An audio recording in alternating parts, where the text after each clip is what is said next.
Hello दोस्तों।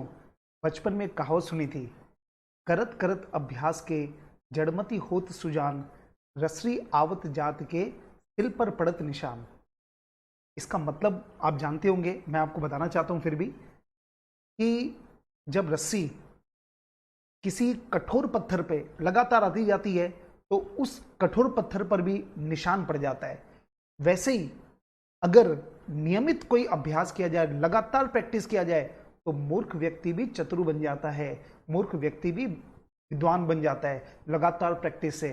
तो दोस्तों, मैं ये नहीं बोलता कि कोई मूर्ख है, आज की जनरेशन में कोई मूर्ख रहता नहीं है, लेकिन हाँ, ये बात अभी भी सत्य है, बिल्कुल यूनिवर्सल ट्रूथ है कि आप जितना ज़्यादा प्रैक्टिस करोगे, आपका जहाँ कहीं भी आपका लेवल है, वो लेवल आपका बढ़ जाएगा। इसीलिए हमारी इंस्टीट्यूट ने मॉक टेस्ट पेपर की जो प्रथा है वो प्रथा आयोजित की है, ताकि जितने भी बच्चे हैं वो एग्जाम में जाने के पहले एक बार प्रैक्टिस करके जाए। जैसे अपन जब क्रिकेट टूर्नामेंट में जाते हैं तो पहले नेट प्रैक्टिस करते हैं ना, तो ये प्रकार से नेट प्रैक्टिस है। तो अक्टूबर 2020 सीए फाउंडेशन का जो मॉक टेस्ट पेपर है, आज आज ही इंस्टीट्यूट ने फाउंडेशन अकाउंट्स का मॉक टेस्ट पेपर रिलीज किया है और आप लोगों के लिए प्रैक्टिस के लिए, और उसका मैं सॉल्यूशन के साथ में वीडियो लेकर आया हूं। सबसे तेज एक्सेल की पूरी टीम आपके साथ लगी रहती है, आप घर पे पढ़ाई करते रहते हैं, हम ये देखते हैं कि हम आपके लिए यहाँ पे क्या सपोर्ट कर सकते हैं। तो आप पेपर आप दीजिए, उसके बाद उसका जो एक्सप्लेनेशन है हमारा देखिए, तो आपको एक एक पॉइंट क्लियर होगा। और हाँ दोस्तों, एक टेस्ट इंस्टीट्यूट अपने लेवल पर एक टेस्ट कर रही है, बहुत बहुत मैं उसको क्लैप करता हूं इंस्टीट्यूट के लिए, बहुत बढ़िया काम कर रही है स्टूडेंट्स के लिए। लेकिन एक्सेल एजुकेशन इंस्टीट्यूट हम आपके लिए 3 टेस्ट सीरीज और लेकर आए बेटा, क्योंकि उसमें क्या पड़ा था, करत करत अभ्यास के तुमको लगातार प्रैक्टिस करना है, क्योंकि आप सारी तैयारी कर चुके होंगे, लेकिन अब आपको कुछ और चाहिए, होता ना, कुछ और पाने की अगर आपके अंदर भूख है, तो हम 3 टेस्ट सीरीज और आपके लिए लेकर आए हैं। तो मैं आपको बता देता हूं फटाफट, 3 टेस्ट सीरीज हमारे एक्सेल की कब कब होने वाली है। पहली टेस्ट सीरीज होगी हमारी 27 से, 27, 29, 31 और सेकेंड, ये अक्टूबर और 2 नवंबर, ये होगी हमारी पहली मॉक टेस्ट सीरीज। इसके बाद सेकंड मॉक टेस्ट सीरीज होगी हमारी 4 को, 6 को, 8 को और 10 को, ये होगी सेकंड मॉक टेस्ट सीरीज। और थर्ड मॉक टेस्ट हमारे होंगे 12 एंड 14 को, 2 ही दिन में। हाँ बेटा, 2 दिन में, उसमें एक दिन में 2 पेपर होंगे। 12 को सुबह एक पेपर होगा, शाम को एक पेपर होगा, 14 को एक पेपर और मॉर्निंग और इवनिंग को 2 पेपर। तो ऐसे करते करते अगर आपने हमारी ये आईसीआई की एक मॉक टेस्ट के साथ अगर हमारी आपने ईमानदारी से तीनों टेस्ट सीरीज ज्वाइन कर लिया, तो दोस्तों दोस्तों आप चौका नहीं सीधा छक्का लगाएंगे एग्जाम में, ये हमारी गारंटी है।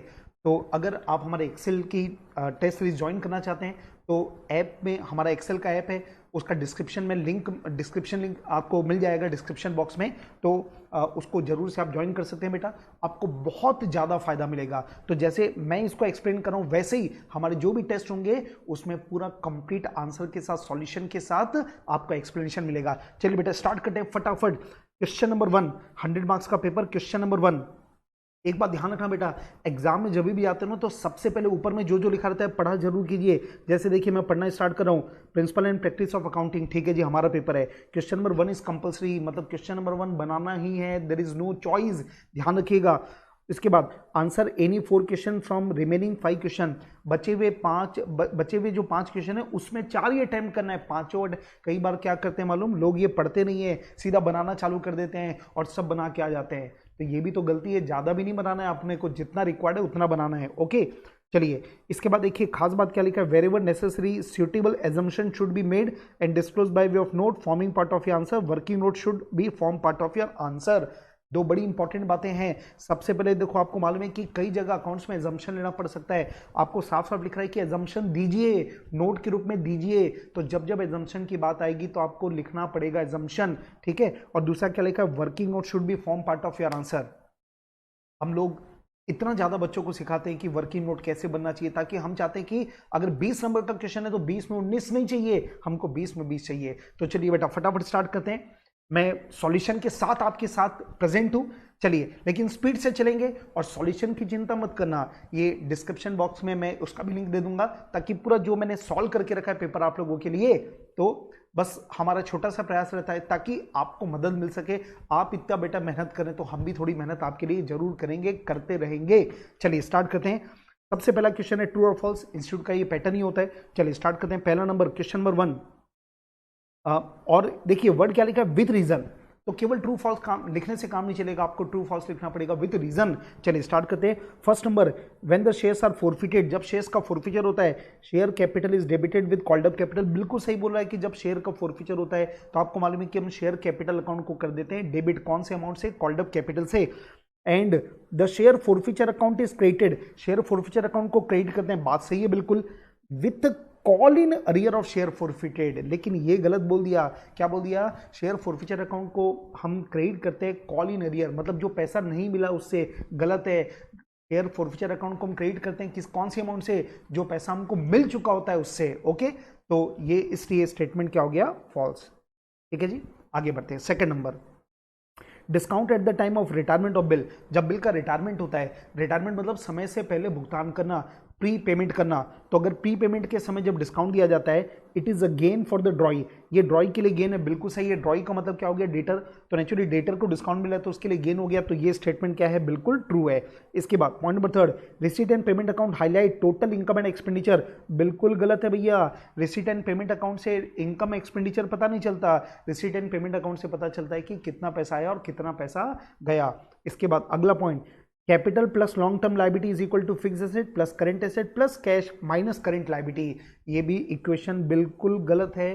क्यों गलत है, क्योंकि ये अकाउंटिंग इक्वेशन आपको मालूम है ना क्या होता है, asset is equal to capital plus liability. जब इसको और ब्रेक करोगे ना तो क्या हो जाएगा, capital plus long term liability, बिल्कुल सही है, is equal to fix asset plus current asset plus cash minus current liability, ये गलत है। प्लस कैश थोड़ी होता है, अरे ये जो कैश है वो तो करेंट एसेट के अंदर शामिल हो चुका है, तो कैश डबल हो चुका है, तो ये जो प्लस कैश अगर नहीं करता तो इक्वेशन सही होता, प्लस कैश कर दिया तो इक्वेशन गलत है। थोड़ा सा स्पीड जाऊंगा क्योंकि मैं ये मान के चल रहा हूं कि बेटा ये सब बेसिक चीजें आपको आती होगी। चलिए आगे बढ़ते हैं। Partner can share profit loss in their capital ratio when there is no agreement, ये भी फॉल्स है। अगर एग्रीमेंट नहीं है तो कैसे बांटते हैं, इक्वली बांटते हैं, तो ये गलत है बिल्कुल। इसके बाद 6 number, accrual concept implies accounting on cash basis, बिल्कुल गलत है। अक्रूवल कॉन्सेप्ट ड्यू बेसिस पे रिकॉर्डिंग करता है, जो भी ट्रांजेक्शन इनकम एक्सपेंसेस आपके ड्यू हैं उसको रिकॉर्ड किया जाता है कैश बेसिस पे, तो वो तो कैश अकाउंटिंग होती है। तो ये हो गया आपका क्वेश्चन नंबर 1A। चलिए फटाफट आते हैं सेकंड नंबर पे, क्या बोलता है, prepare entries for the following transaction in the books of symphony brothers for the year ended 31 March 2020। अच्छा एक चीज बता दूं बेटा, इसका प्रेजेंटेशन मैं साथ साथ में थोड़ा ज्ञान भी दूंगा आपको। जब प्रेजेंटेशन करोगे ना तो क्या करना, सबसे पहले आप लिखना कि ट्रू है कि फॉल्स है, वो लिखने के बाद बाजू में रीजन देना। वो लिखे पहले ट्रू और फॉल्स से लिखो, अंडरलाइन करो, फिर आप रीजन देना कि वो ट्रू है तो क्यों है, फॉल्स है तो क्यों है। और एक बात और बताना चाहता हूं आपको, एग्जाम में लिखोगे ना, हर पॉइंट को लिखने के बाद एक लाइन जरूर छोड़ना, एक लाइन जरूर छोड़ना। और ये 1 2 3 4 5 6 लिखा ना, तो आपका भी जब आंसर दोगे तो 1 2 3 4 5 6 ही लिखना, ठीक है। और एक और खास बात बोलना चाहता हूं कि अगर आपको रीजन नहीं पता लेकिन ये समझ आ रहा है कि ट्रू या फॉल्स कुछ तो भी है, तो ट्रू फॉल्स लिख के आ जाना, ठीक है। गलत रीजन मत डालना, बस ट्रू फॉल्स लिख के आ जाना। हो सकता है इंस्टीट्यूट की अगर एग्जामिनर की आपके ऊपर कृपा दृष्टि बरस गई तो हो सकता है कि आपको 1 में से आधा नंबर तो दे ही दे। ओके, तो ट्रू फॉल्स कुछ तो लिख के आना ही है आपको। चलिए आगे बढ़ते हैं। अब आपको जनरल एंट्री बनाना है तो नेचुरली आपको फॉर्मेट के साथ बनाना पड़ेगा। हेडिंग क्या डालेंगे, general entries in the books of symphony brothers for the year ended 31 March 2020। चलिए स्टार्ट करते हैं। Point number 1, employee had taken stock worth ₹10,000 cost by 7,500 on the eve of Diwali. Diwali के मौके पर एम्प्लॉई ने 10,000 रुपए का स्टॉक लिया जिसकी कॉस्ट प्राइस थी 7,500। The same was deducted from there salary in the subsequent month. ये जो पैसा है उसकी सैलरी में से कटेगा।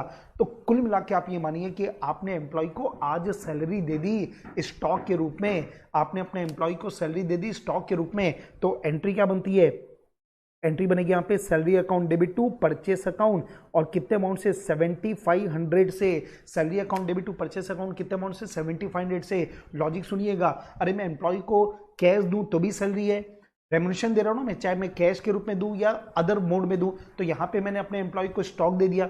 अब एक सवाल आता है कि जो स्टॉक हमने एम्प्लॉय को दिया उसको हमने खरीदा था 7500 में और बेचते हैं 10,000 में, तो यहां पर ये एज्यूम किया जाता है नॉर्मली कि हम अपने एम्प्लॉय को सेल प्राइस पे नहीं देते बल्कि कॉस्ट प्राइस पे देते हैं, क्योंकि बेचारा काम करता है ना, तो अपना अपना अपना हृदय उसके प्रति उदार रहता है ना, तो हम उसको क्या दे देते हैं, कॉस्ट प्राइस पे देते हैं।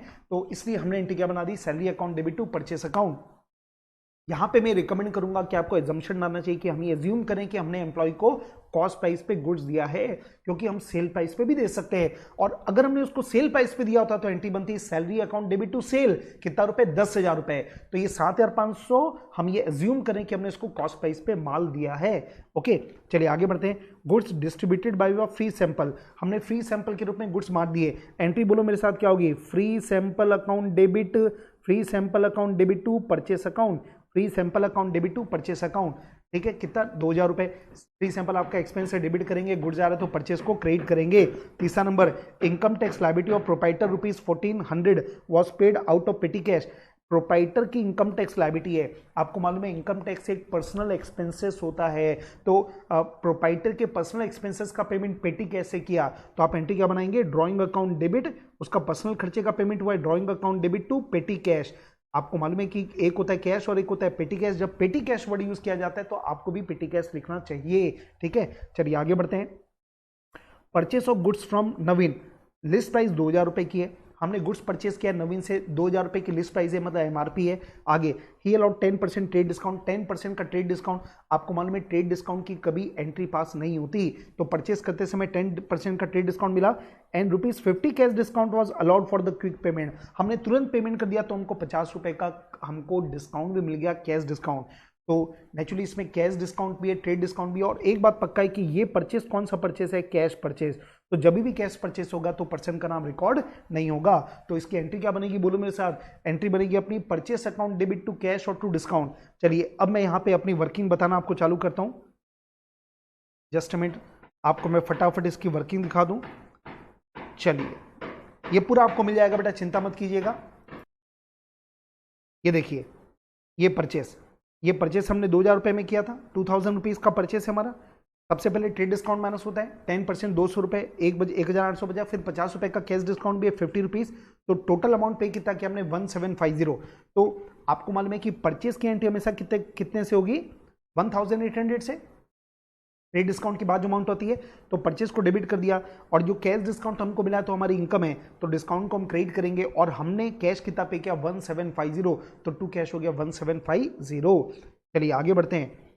इसके बाद अगला क्वेश्चन क्या लिख रहा है, discuss the limitation which must be kept in mind while evaluating the financial statement.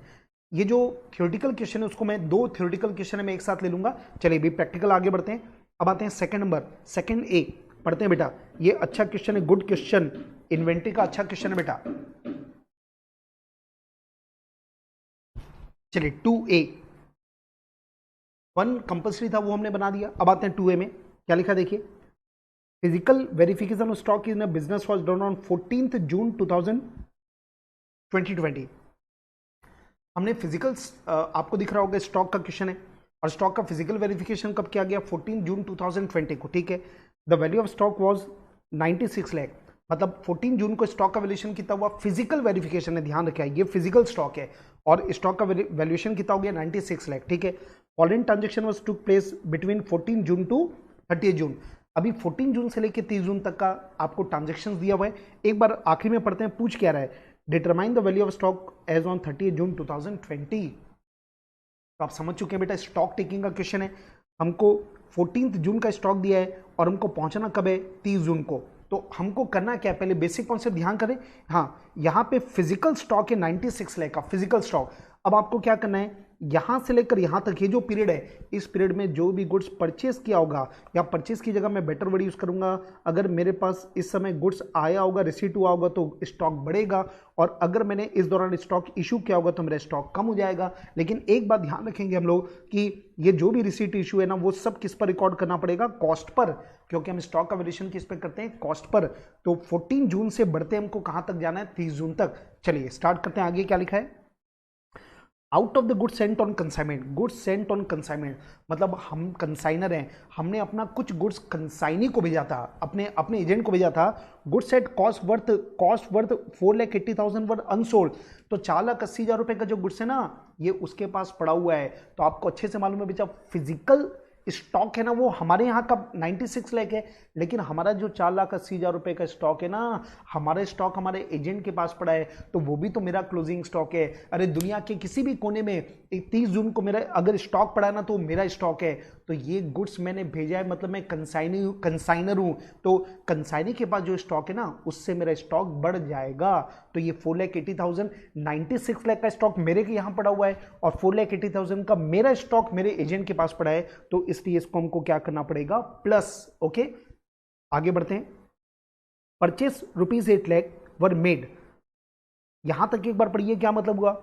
हमने 14 जून से लेकर 30 जून, ये इस पीरियड की बात कर रहा है, 14 जून से लेकर 30 जून को हमने 8 लाख रुपए का स्टॉक परचेस किया। तो भैया सीधी सी बात है, अगर ये जो लगभग 16 दिन का टाइम है ना, इसमें हमने 8 लाख का अगर स्टॉक परचेस किया तो परचेस करेंगे तो स्टॉक बढ़ेगा, तो इसलिए हमको क्या करना पड़ेगा, प्लस। लेकिन आगे भी कुछ लिखा है, out of which goods worth ₹3,20,000 were delivered on 5 जुलाई। इसका मतलब क्या हुआ मालूम, हमने 8 लाख का गुड्स परचेस किया था एक्चुअल में 14 जून से लेकर 30 जून के बीच में, उसमें से 3,20,000 का जो गुड्स है ना, 3,20,000 का जो गुड्स है वो डिलीवर हो रहा है 5 जुलाई को, और बाकी जो गुड्स होगा, बाकी कितना बचा 4.8 लाख का जो गुड्स है वो अपन मानेंगे कि 30 जून के पहले डिलीवर हो गया होगा। अरे तो आपको ये बताना है कि यहाँ पे हम किसको प्लस करेंगे। बड़ा देखो, परचेस से प्लस होगा ये पक्की बात है। अब प्रॉब्लम क्या, सुनिएगा मेरी बात ध्यान से, कि मैंने 8 लाख रुपए का गुड्स परचेस तो कर लिया 30 जून के पहले, 30 जून के पहले, लेकिन 30 जून तक मेरे पास 4,80,000 का स्टॉक मेरे पास आ गया और 3,20,000 रुपए का स्टॉक रस्ते में आया नहीं है। हमको निकालना क्या, जरा ध्यान से देखिए, हमको बताना है कि value of stock as on 30 जून।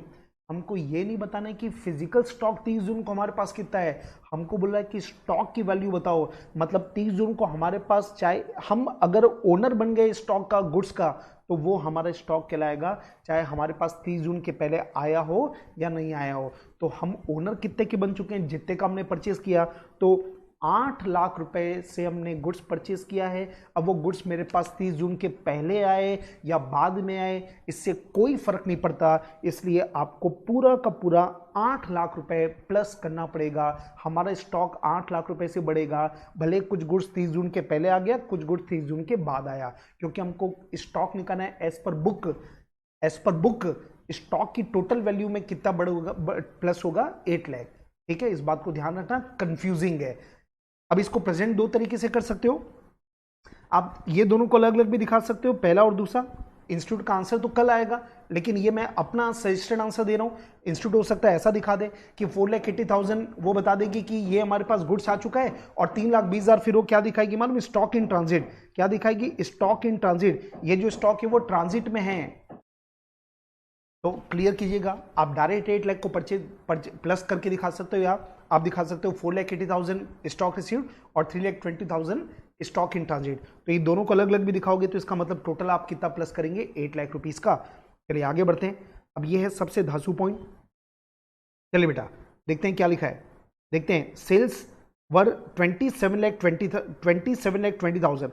हमने सेल किया इस दौरान 27,20,000 रुपए का। ये सेल है हमारा, मतलब इशू हो रहा है, तो आपको मालूम है माइनस करना पड़ेगा। लेकिन आगे पढ़ते हैं, विच इंक्लूड, मतलब 27,20,000 में क्या शामिल है, goods worth ₹6,40,000 Saint on approval. इसमें 6,40,000 रुपए शामिल है जो हमने अप्रूवल पर दिया था, और अप्रूवल का मतलब मालूम है कि पसंद आएगा तो रखेगा कस्टमर, नहीं तो वापस भी कर सकता है। और अप्रूवल वाले सेल कब माने जाते हैं, जिस दिन वो गुड्स अप्रूव हो जाता है तब उसको सेल माना जाएगा, या उसको जो टाइम दिया गया वो एक्सपायर हो गया तब सेल माना जाएगा। चलिए ठीक है, आगे पढ़ते हैं, इसके बारे में कुछ आगे बताओगा। Half of these goods were return before 30 June. तो 6,40,000 का आपने अप्रूवल पे दिया था, 6,40,000 का, उसमें से क्या बोला 50%।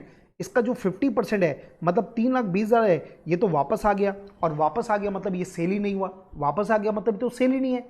और बचा हुआ क्या हुआ, but no intimation is available regarding the remaining goods. और बचा हुआ जो आधा गुड्स है ना 3,20,000, ये है पेंडिंग अप्रूवल। इसके बारे में अभी तक कोई जवाब नहीं आया, इसको बोलते हैं पेंडिंग अप्रूवल। मतलब कुल मिला के एक बात पक्का है बेटा, ये भी सेल नहीं है, ये भी सेल नहीं है, दोनों सेल नहीं है। और एक चीज एकदम एकदम इसको बहुत आसानी से मैं आपको समझाना चाहता हूं कि मुझे माइनस कब करना है। अगर सेल हुआ तो मैं माइनस करूंगा, और सेल नहीं हुआ तो मैं माइनस नहीं करूंगा। भाई मेरा गुड्स है, मैंने किसी को अप्रूवल पे भेजा था। आप देखिए, मैं एग्जांपल ले रहा हूं बेटा, इसमें डाउट आता है इसलिए समझिएगा। मेरे पास 14 जून को स्टॉक कितने का है? 96 लाख का। ठीक है, इसमें से इसी में से मैंने 6,40,000 रुपए का गुड्स मैंने अप्रूवल पे दिया। ठीक है, लेकिन जरा सोचना, आगे हमको ये क्लियर हो गया कि ये तो सेल ही नहीं हुआ, इसमें आधा तो वापस आ गया, और जो आधा गुड्स है वो पेंडिंग अप्रूवल है, मतलब सेल हुआ ही नहीं। तो अगर सेल हुआ ही नहीं है तो मैं माइनस क्यों करूंगा? मैं कुछ नहीं करूंगा। अरे ये 96 लाख में से चले गए 6,40,000, भले किसी और के पास पड़ा है, लेकिन मेरा स्टॉक तो 96 लाख का ही है ना, क्योंकि वो अप्रूव नहीं हुआ। तो इसलिए ये जो 6,40,000 रुपए है ना, इसको इग्नोर कर दिया जाएगा। इसको कब कंसीडर करते हैं? जब क्वेश्चन में दिया रहता है ना कि 6,40,000 में मान लीजिए ऐसा बोलता है कि 2 लाख रुपए का अप्रूव हो गया, तो वो जो 2 लाख रुपए का अप्रूव हुआ मतलब वो सेल हुआ, फिर मुझे माइनस करना पड़ता। यहां पर कुछ भी ट्रीटमेंट इसका नहीं होगा। चलो और आगे बढ़ते हैं। But no intimation is available, ठीक है, पर आपको मालूम है कि ये तो 27,20,000 रुपए का टोटल सेल है। 27,20,000 रुपए का जो टोटल सेल है ना, उसमें से 6,40,000 रुपए का अप्रूवल वाला सेल है। लेकिन आगे को पॉइंट और दिया, देखो पॉइंट नंबर 4 क्या लिखा, देखिए, goods are sold at cost plus 25%। आपको मालूम है कि सेल प्राइस की कॉस्ट निकालने के लिए आपको प्रॉफिट का परसेंट दिया रहता है, तो यहां पर ये दिया है कि गुड्स को हम सेल करते हैं कॉस्ट प्लस 25% पे। आगे देखिए, however goods costing ₹4,80,000 had been sold for ₹2,40,000। देखो बेटा, एक चीज ध्यान रखना, केवल थर्ड के बेस पे निर्णय मत लेना। थर्ड और फोर्थ दोनों को मिला के पढ़ोगे ना, तब जाके आपको कंप्लीट पॉइंट समझ आएगा। वो जो सेल आपको दिया ना 27,20,000 रुपए, उसी में ये भी शामिल है। क्या लिखा देखो आप, हाउएवर गुड्स कॉस्टिंग ₹4,80,000, 4,80,000 की जो कॉस्ट प्राइस का गुड्स था उसको हमने सेल कितने में किया? 2,40,000 में। मतलब ये एबनॉर्मल गुड्स है। अरे जितने में खरीदा उसके आधे में बेच रहे हो, मतलब एबनॉर्मल गुड्स है। तो ये भी आपको ये मानना पड़ेगा कि सेल में शामिल है, ये भी आपको मानना पड़ेगा कि सेल में शामिल है, क्योंकि अलग से सेल नहीं दिया है, आपको उसी सेल का हिस्सा दिया हुआ है। कि हाउएवर ये जो वर्ड यूज करें ना कि ऊपर वाला जो गुड्स है 25% प्रॉफिट पर है, लेकिन उसमें से एक ऐसा गुड्स है जो हमने 4,80,000 में खरीदा था, पर बेच कितने में दिया? 2,40,000। अब इसकी वर्किंग देखिए कैसा करना पड़ेगा हमको। टाइम बचे इसलिए मैं पूरी चीजें करके लेकर आया हूं। देखिए, पहले तो मैंने आपको ये बता दिया 96 लाख था, उसमें प्लस स्टॉक कंसाइनमेंट वाले को जोड़ दिया, परचेस को जोड़ दिया। अब ये तीसरा एलिमेंट देखो क्या हुआ, ये सेल होगा तो आपको मालूम है कि सेल की जो कॉस्ट होगी ना, उसको माइनस करना पड़ेगा। अब कॉस्ट निकालने का तरीका देखिए, ये टोटल सेल आपको दिया 27,20,000, इसके 3 हिस्से कर दो। एक अप्रूवल वाला सेल 6,40,000 रुपए का, ये पहला पॉइंट। अच्छा, इसका पूरा हिसाब देख लो, उसमें से 50% रिटर्न आ गया और 50% पेंडिंग अप्रूवल है। इसका मतलब सेल नहीं है, और सेल अगर नहीं है तो इसको क्या किया जाएगा? इग्नोर किया जाएगा, इसको भूल जाओ, ये कोई काम का नहीं है। इसके बाद इस साइड आ जाइए, जो एबनॉर्मल क्यों है? क्योंकि आपने बेचा है 2,40,000 में, लेकिन इसको खरीदा कितने में था? 4,80,000 रुपए में। ठीक है, तो 2,40,000 रुपए में बिका था, लेकिन खरीदा कितने में था? 4,80,000 में। और स्टॉक के लिए अपने को क्या चाहिए? कॉस्ट। अपने को क्या चाहिए? कॉस्ट। मतलब मैं क्या बोलूंगा कि मेरे पास से 4,80,000 रुपए की कॉस्ट का माल चले गया। ठीक है, टोटल 96 लाख का जो स्टॉक था ना, उसमें से 4,80,000 रुपए का कॉस्ट का माल मेरे पास से चले गया, तो ये मैं माइनस करूंगा 4,80,000 पहला वाला, और बाकी जो बचेगा उसको क्या मैं बोलूंगा? Normal sale. तो ये कैसे निकलेगा?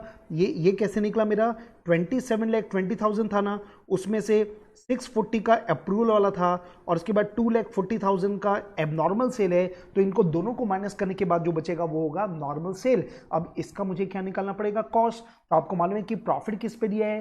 प्रॉफिट कॉस्ट पे दिया है। तो आपको कॉस्ट प्राइस निकालना है, तो फॉर्मूला क्या होता है? Sale price into 100 divide by 100 plus rate. तो ये सब आपको आता है, मैं अज्यूम करता हूं। तो 18,40,000 इंटू 100 डिवाइड बाय 125, तो ये आ गया 14,72,000। ठीक है, तो कुल मिला के ये दोनों आपका सेल है, ये दोनों आपका क्या है? सेल है। तो दोनों की कॉस्ट को जोड़ दो, इसका 4,80,000 और इसका 14,72,000, तो कुल मिला के 19,52,000 का स्टॉक आपका कम हो गया। तो माइनस कर देंगे इसको, तो आपका स्टॉक आ जाएगा 89,28,000। ये आ गया आपका आंसर। ये क्या आ गया? Value of stock as on 30 June, 30 जून को हमारे स्टॉक की वैल्यू आ गई 89,28,000। ओके, चलिए आगे बढ़ते हैं दोस्तों। हाँ जी, बीआरएस आ गया, फटाफट यहीं करके खत्म करेंगे। क्या लिखा देखो, on 31 March 20 bank account of Chandan. हाँ जी, एक बड़ी गड़बड़ होती है। बैंक अकाउंट को लोग क्या समझ लेते हैं, कई लोग ना बैंक अकाउंट को समझ लेते हैं बैंक स्टेटमेंट समझ लेते हैं। नहीं बेटा, ये पासबुक समझ लेते हैं। अरे बैंक अकाउंट मतलब कैश बुक में, हमारी बुक में बैंक अकाउंट की बात करता है, ध्यान रखिएगा। According to the bank column, cash book clear कर दिया। कैश बुक के बैंक कॉलम के अनुसार जो हमारा बैंक अकाउंट है ओवरड्रॉन मतलब ओडी है, और कैश बुक में ओडी का मतलब क्या होता है? Credit balance. ठीक है, कितना? 4062 का ओडी है। ठीक है, on the same date bank statement showed a debit balance of 32758 in favour of Chandan. जबकि उसी दिन बैंक स्टेटमेंट मतलब पासबुक, ये बैंक स्टेटमेंट वर्ड है मतलब पासबुक, हाँ, उसका डेबिट बैलेंस था कितना? 2758, मतलब दोनों बुक में डिफरेंस आ रहे हैं। ठीक है जी, आपको दोनों में ये सब आपको 7 पॉइंट दिए हुए। अभी आपको एक ही बात दिमाग में रखनी चाहिए, बीआरएस के क्वेश्चन में आपको मालूम है बीआरएस दो तरीके से बनते हैं, एक बिफोर अमेंडमेंट या बिफोर रेक्टिफिकेशन, और दूसरा होता है आफ्टर रेक्टिफिकेशन। तो क्वेश्चन में पढ़ते हैं, सबसे आखिरी में क्या लिखा है? You are required to show appropriate rectification required in the cash book of Chandan to arrive at the correct balance on 31 March and then prepare BRS. मतलब आपको पहले क्या करना पड़ेगा? पहले आपको अपने कैश बैलेंस, अपने जो बैंक कॉलम है ना, आपका जो बैंक बैलेंस है उसको रेक्टिफाई करना पड़ेगा। मतलब पहले रेक्टिफिकेशन कीजिए, उसके बाद जो नया बैलेंस आएगा उसके बेस पर बनेगा बीआरएस। और आपको अच्छे से मालूम है हमारे बुक में जो भी गलतियां होगी उसको सबको रेक्टिफाई करना पड़ेगा। 3 चीज ऐसी है जो रेक्टिफाई नहीं हो सकती, और जो रेक्टिफाई नहीं होगी वो बीआरएस में आएगा। वो 3 चीज कौन कौन सी है? फटाफट मेरे साथ बोलिए, आप जहां कहीं भी हो मेरे साथ बोलिएगा। अपने घर पे बैठे हैं तो घर में बोलिए। हाँ जी, cheque deposited but not clear, cheque issued but not presented, और तीसरा एरर्स इन द पासबुक। ये 3 ऐसी गलतियां हैं, ये 3 ऐसी गलतियां हैं जो बीआरएस में आएगी, बाकी सबको हम सुधार देंगे। तो चलिए फटाफट स्टार्ट करते हैं। देखो इसका मैंने पूरा बना के लाया है, बना दिया हूं मैं। चलिए मैं फटाफट एक बार रीड करता हूं और हम लिखते जाएंगे, हम पढ़ते समय लिख देंगे। देखिए जो जो रेक्टिफिकेशन करना है उसको रेक्टिफाई कर लेंगे, और जो बीआरएस में आने वाला है ना उसके बाजू में मैं एक मार्क कर दूंगा, ताकि मेरे को पता रहेगा कि ये बीआरएस में जाएगा। चलिए सबसे पहले, a cheque for 13,40,000 deposited on 29 March was created by the bank only on 4 April. Cheque हमने जमा कर दिया पर पासबुक में एंट्री नहीं हुई, कैश बुक में एंट्री हो गई पर पासबुक में एंट्री नहीं हुई है। Check deposited but not clear, ये कहां पर जाएगा? बीआरएस में, तो इसको मैं लिख दिया बी फॉर बीआरएस। आगे बढ़ते हैं। अब पेमेंट बाय चेक 16,000, 16,000 का चेक हमने पे किया था, has been enter twice in the cash book. हमने कैश बुक में 2 बार लिख दिया, तो इसका मतलब क्या हुआ? इसका मतलब क्या हुआ? इसका मतलब क्या हुआ? देखो भैया, ये रिसीट है, ये पेमेंट है, ठीक है। तो जो चेक हमने इशू किया था ना 16,000, हमको एक बार लिखना था, हमने 2 बार लिख दिया। एक पॉइंट डिटेल में बताऊंगा, बाकी फटाफट आगे बढ़ेंगे। तो एक ज्यादा लिख दिया ना, तो उसको रेक्टिफाई करने के लिए मुझे क्या करना पड़ेगा? उसको रिवर्स साइड में लिखना पड़ेगा 16,000 रुपए। चलिए ये देखिए, मैं आपको बता दूं, ये देखिए मेरी कैश बुक। हाँ, ये 16,000 को मैंने क्या सबसे पहले ओपनिंग बैलेंस लिख दिया जो क्वेश्चन में दिया था। जो गलत बैलेंस है 4062 का ओडी है, तो क्रेडिट में आ गया ओडी। इसके बाद 16,000 रुपए पेमेंट में ज्यादा लिखा, तो रिसीट में लिख दो 16,000। आगे बढ़िए।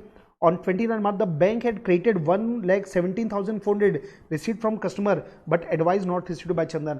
मतलब एक कस्टमर ने सीधा बैंक में जमा कर दिया, तो पासबुक में एंट्री हो गई लेकिन कैश बुक में एंट्री नहीं हुई है। तो हमारे पास पैसा हमारा बैंक में जमा हो रहा है, तो ये जमा होगा तो किस साइड आएगा? रिसीट साइड में। तो देखिए 1,17,400 ये आ गया रिसीट साइड में। भाई कैश बुक आपको मालूम है, इधर आता है रिसीट और इधर आता है पेमेंट या डिपॉजिट और इशू, कुछ भी बोल सकते हैं। पैसा बैंक में जमा हो रहा है ना, तो डेबिट साइड आएगा अपने कैश बुक के। इसके बाद आगे बढ़ते हैं। बैंक चार्ज 580 का कैश बुक में एंटर नहीं हुआ है, तो बैंक चार्ज पेमेंट है, तो किस साइड आएगा? क्रेडिट साइड में, ठीक है, पैसा निकल रहा है। आगे बढ़िए। On 6 March bank credited 20,000 to Chandan in error. देखो ये गलती किसने की है? बैंक ने की है, तो ये बीआरएस में आएगा। हमारी गलती हम सुधार सकते हैं, पासबुक की गलती हम सुधार नहीं सकते, तो ये खाएगा बीआरएस में। इसके बाद a bill of exchange for 1,40,000 was discounted by Chandan with his bank. हमने एक बिल को डिस्काउंटिंग कराया था, मतलब बैंक से पैसे ले लिए थे। The bill was dishonoured but no entry made in the books of चंदन।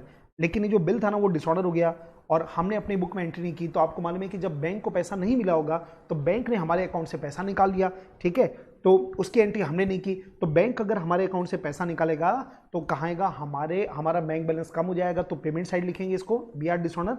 तो इतने एडजस्टमेंट है।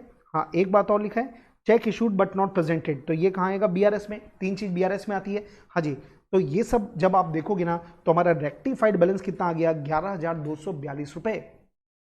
और ये बैलेंस कौन सा है, क्रेडिट बैलेंस। तो बीआरएस की शुरुआत इस बैलेंस से की जाएगी। ये देखिए हमने शुरुआत किया credit balance as per cash book, और क्रेडिट बैलेंस का मतलब क्या होता है, ओवरड्राफ्ट। ये ओडी है, ओ दिख रहा है ना, ये ओडी है, ओवरड्राफ्ट, ठीक है। 11242 ये बैलेंस हमने लिया। हाँ, अब आपको मालूम है कि तीन चीजें थी, मैं फटाफट बताता हूँ। तीन चीजें थी। अच्छा, मैंने आपको एक क्लास में एक बहुत सबसे इजी तरीका बताया था, अगर आप पहली बार सुन रहे हैं तो एक बार सुन लीजिएगा। एकदम सिंपल सा कॉन्सेप्ट है। अगर आप क्रेडिट बैलेंस से बीआरएस की शुरुआत कर रहे हैं तो किसी भी बुक में, अगर सुनिएगा ध्यान से, किसी भी बुक में, चाहे कैश बुक हो पासबुक हो, किसी भी बुक में क्रेडिट हो गया होगा ना तो माइनस करना है, किसी भी बुक में डेबिट हो गया होगा तो प्लस करना है। खत्म।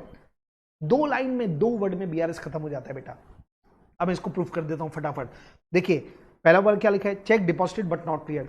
अगर चेक जमा किया गया है तो ये क्या हुआ होगा, कैश बुक में क्या हो गया होगा, डेबिट कर दिया होगा। हमने कैश बुक में क्या कर दिया, डेबिट कर दिया। डिपॉजिट आपको यही देखना था कि एंट्री कौन सी बुक में हुई है, तो कैश बुक में हुई है, और कौन सी साइड हुई है, डेबिट साइड में। तो डेबिट हुआ है तो क्या करना पड़ेगा, प्लस। ये लिखे है ऊपर में अपन ने, ये देखिए, ठीक है। इसके बाद wrong credit by bank, bank ने क्रेडिट कर दिया ना, गलत। पासबुक में क्रेडिट हो गया, किसी भी बुक में अगर क्रेडिट हो गया तो क्या करना पड़ेगा, माइनस। तो ये मैंने कर दिया माइनस। और इसके बाद cheque issued but not presented, cheque issue किया तो ये एंट्री कहाँ हुई है, कैश बुक में, और इशू करते तो कहाँ लिखते हैं, क्रेडिट में। तो किसी बुक में क्रेडिट हुआ तो क्या करना पड़ेगा, माइनस। बस इतना सिंपल है बेटा, और 10 नंबर पक्का होता है। तो जब आप प्लस माइनस करोगे ना तो ये नेगेटिव में आएगा, और अगर नेगेटिव में आएगा ना तो इसका मतलब क्या होगा, इसका मतलब होगा पासबुक का भी क्रेडिट बैलेंस। इसका मतलब क्या हुआ, हमने ओवरड्राफ्ट से चालू किया था, ये नेगेटिव आ गया। इसका मतलब क्या हुआ कि अगर पॉजिटिव आता तो हम क्या लेते हैं, यहाँ पे क्रेडिट बैलेंस की जगह नीचे में क्या आता है, डेबिट बैलेंस। लेकिन अगर ऊपर में क्रेडिट बैलेंस और प्लस माइनस करके नेगेटिव में आ गया, इसका मतलब दोनों का बैलेंस एक दूसरे के ऑपोजिट है। हमारी बुक में ओडी था तो इसका ओडी का ऑपोजिट क्या होता है, डिपॉजिट। तो पासबुक का क्या हो गया, डिपॉजिट 20758। ये तो क्वेश्चन में भी दिया हुआ था, दोनों बुक का बैलेंस दिया था, मतलब आंसर तो पहले ही आपको मालूम था। ठीक है, चलिए आगे बढ़ते हैं, फटाफट स्पीड से बढ़ती है बेटा। हाँ जी, आ गया कंसाइनमेंट अकाउंट, आपका फेवरेट। और अगर आईपी मेथड आ जाए तो बात ही क्या, मजा आ जाएगा। चलिए बेटा फटाफट स्टार्ट करते हैं। क्या लिखा है, Gagandeep of Delhi consign to, Gagandeep consignor है और मनदीप कौन है, कंसाइनी। कंसाइनर ने कंसाइनी को माल भेजा, लुधियाना का है, ठीक है। Goods to be sold at invoice price, बस इनवॉइस प्राइस वर्ड आ गया, इसका मतलब आईपी मेथड है। हाँ, विच रिप्रेजेंट 125% ऑफ कॉस्ट, मतलब सीधी बात है बेटा, अगर कॉस्ट प्राइस 100 रुपए है तो इनवॉइस प्राइस कितनी होगी, 125। और जो प्रॉफिट है वो कितना है, 25% ऑन 25% ऑन कॉस्ट, मतलब profit is 25 on cost, 25% on cost. ये सारी बातें आपको ध्यान रखना पड़ता है क्योंकि कन्वर्शन के फैक्टर्स आते हैं। तो सीपी, आईपी और प्रॉफिट, ये तीन चीज हमेशा आपको निकालना चाहिए जब भी आईपी मेथड का क्वेश्चन हो। चलिए आगे बढ़ते। Mandeep is entitled to commission 10% on sale at IP. देखो क्या लिखा है, कमीशन उसको क्या मिला है, 10% ऑन सेल नहीं लिखा है, 10% ऑन सेल एट आईपी, मतलब आईपी पे जितना माल बिकेगा उसके ऊपर 10% मिलेगा, and 25% of any excess realise over IP, और आईपी से जितना ज्यादा में माल बेचेगा उसके ऊपर 25% का कमीशन, मतलब ओवरहेडिंग कमीशन भी आ गया। इसके बाद expense on freight and insurance incurred by Gagandeep 15,000, ठीक है, कंसाइनर ने खर्चा किया। Account sale received by Gagandeep shows that Mandeep has effected sale. अब मनदीप ने जो अकाउंट सेल भेजा उसमें मनदीप ने क्या बताया, मैंने 1,50,000 रुपए का माल बेच दिया, सेल दे दिया। अरे क्वेश्चन में गायब क्या है, जेसी अभी तक नहीं आया, good sent on consignment, sale आ गया, ठीक है। In respect of 75% of the consignment, मतलब टोटल कंसाइन गुड्स का 75% उसने कितने में बेचा, 1,50,000 में, ठीक है, सेल आ गया। He selling expenses to be reimburse were 12,000 रुपए, जो एजेंट है उसने 12,000 रुपए का सेलिंग एक्सपेंस किया, ठीक है। 10% of the consignment goods of the value of 18750 were destroyed in fire at Ludhiana godown। हाँ जी, क्या बोल दिया, टोटल गुड्स का 10% डिस्ट्रॉय हो गया, और जो डिस्ट्रॉय हुआ ना, जो कहाँ पे हुआ वो देखो, ट्रांजिट में नहीं हुआ, गोडाउन पे हुआ, कंसाइनी की गोडाउन में हुआ, ठीक है। और जो गुड्स डिस्ट्रॉय हुआ ना उसकी वैल्यू 18750 है। अब एक चीज दिमाग में रखना बेटा, जब वैल्यू दिया रहता है ना इनवॉइस प्राइस मेथड में, तो इसको माना जाता है इनवॉइस प्राइस। क्या माना जाता है? कॉस्ट प्राइस नहीं, इनवॉइस प्राइस माना जाता है। तो जो 10% जो गुड्स है ना, उसकी इनवॉइस प्राइस कितनी दी है? 18750। समझ गए क्या? तो इसके बेस पे क्या निकल जाएगा? टोटल गुड्स कितना कंसाइन किया गया था, क्योंकि टोटल गुड्स 10% की वैल्यू 18750 है, तो 100% की वैल्यू क्या होगी? मतलब गुड्स सेंट ऑन कंसाइनमेंट का जो आईपी है वो इस तरीके से निकलेगा। आईपी मेथड दिमाग में आ गया ना आपको? चलिए आगे बढ़ते हैं। और क्या बोला? Mandeep remitted the balance in favour of, ठीक है, आपको कंसाइनमेंट अकाउंट बनाना है, केवल कंसाइनमेंट अकाउंट बनाना है विद नेसेसरी कैलकुलेशन। ठीक है, चलिए बेटा मैं फटाफट, हाँ जी, ये है कंसाइनमेंट अकाउंट। कौन से मेथड पे? आईपी मेथड पे। सबसे पहले देखो आपको निकालना पड़ेगा ना, सबसे पहले हम क्या लिखते हैं? आपको मालूम है दो चीज आईपी मेथड में आईपी पर आता है, एक आता है जीएससी और दूसरा आता है कंसाइनमेंट स्टॉक। ये दो चीज किस पर आता है? आईपी पर। तो सबसे पहले मैं निकालूंगा जीएससी। हाँ जी, ये देखिए जीएससी की मेरी वर्किंग नोट है, मैंने वर्किंग नोट शॉर्ट में लिखे हैं, पर आप प्रॉपर लिखना बेटा, है ना? प्रॉपर लिखना मतलब क्या? आप जो भी करेंगे उसको हेडिंग डालना है। मैं बड़ी स्पीड से, आप उधर लगे थे ना बना रहे थे, उस समय मैं भी पेपर बना रहा था यहाँ पे बैठ के, तो मैं थोड़ा स्पीड से लिखा हूँ बेटा, ठीक है? ये हिंट्स है आपके लिए। चलिए, हाँ जी, कैसे लिखा देखो, टोटल गुड्स ऑफ आईपी कैसे निकल जाएगा? 18750 डिवाइड बाय 10 into 100, तो 1,87,500 ये आ गया इनवॉइस प्राइस। क्या आ गया? इनवॉइस प्राइस टोटल गुड्स का। 10% की वैल्यू 18,750 है, तो पूरे गुड्स की मतलब 100% की वैल्यू कितनी होगी? 1,87,500। तो ये लिख दिए हमने 1,87,500। अब आपको एक बात बहुत अच्छे से पता है बेटा, ये जो आईपी जो रहता है ना, आईपी मतलब क्या हुआ? इसके अंदर प्रॉफिट शामिल है, तो इसके अंदर जो प्रॉफिट शामिल है उसको हम लोग यहाँ पे रिवर्स करते हैं इस साइड। ये देखिए जीएससी, और जो प्रॉफिट शामिल होता है उसको क्या बोलते हैं? लोडिंग। तो इसलिए हम क्या कर रहे हैं, हमको यहाँ पे कॉस्ट प्राइस भी हम निकाल सकते हैं। देख चलो एक काम करते हैं, इसके ऊपर मैं बाद में बात करता हूँ कॉस्ट पे। चलिए एक बार आगे बढ़ते हैं। हाँ जी, इसके बाद आपको क्या दिया था?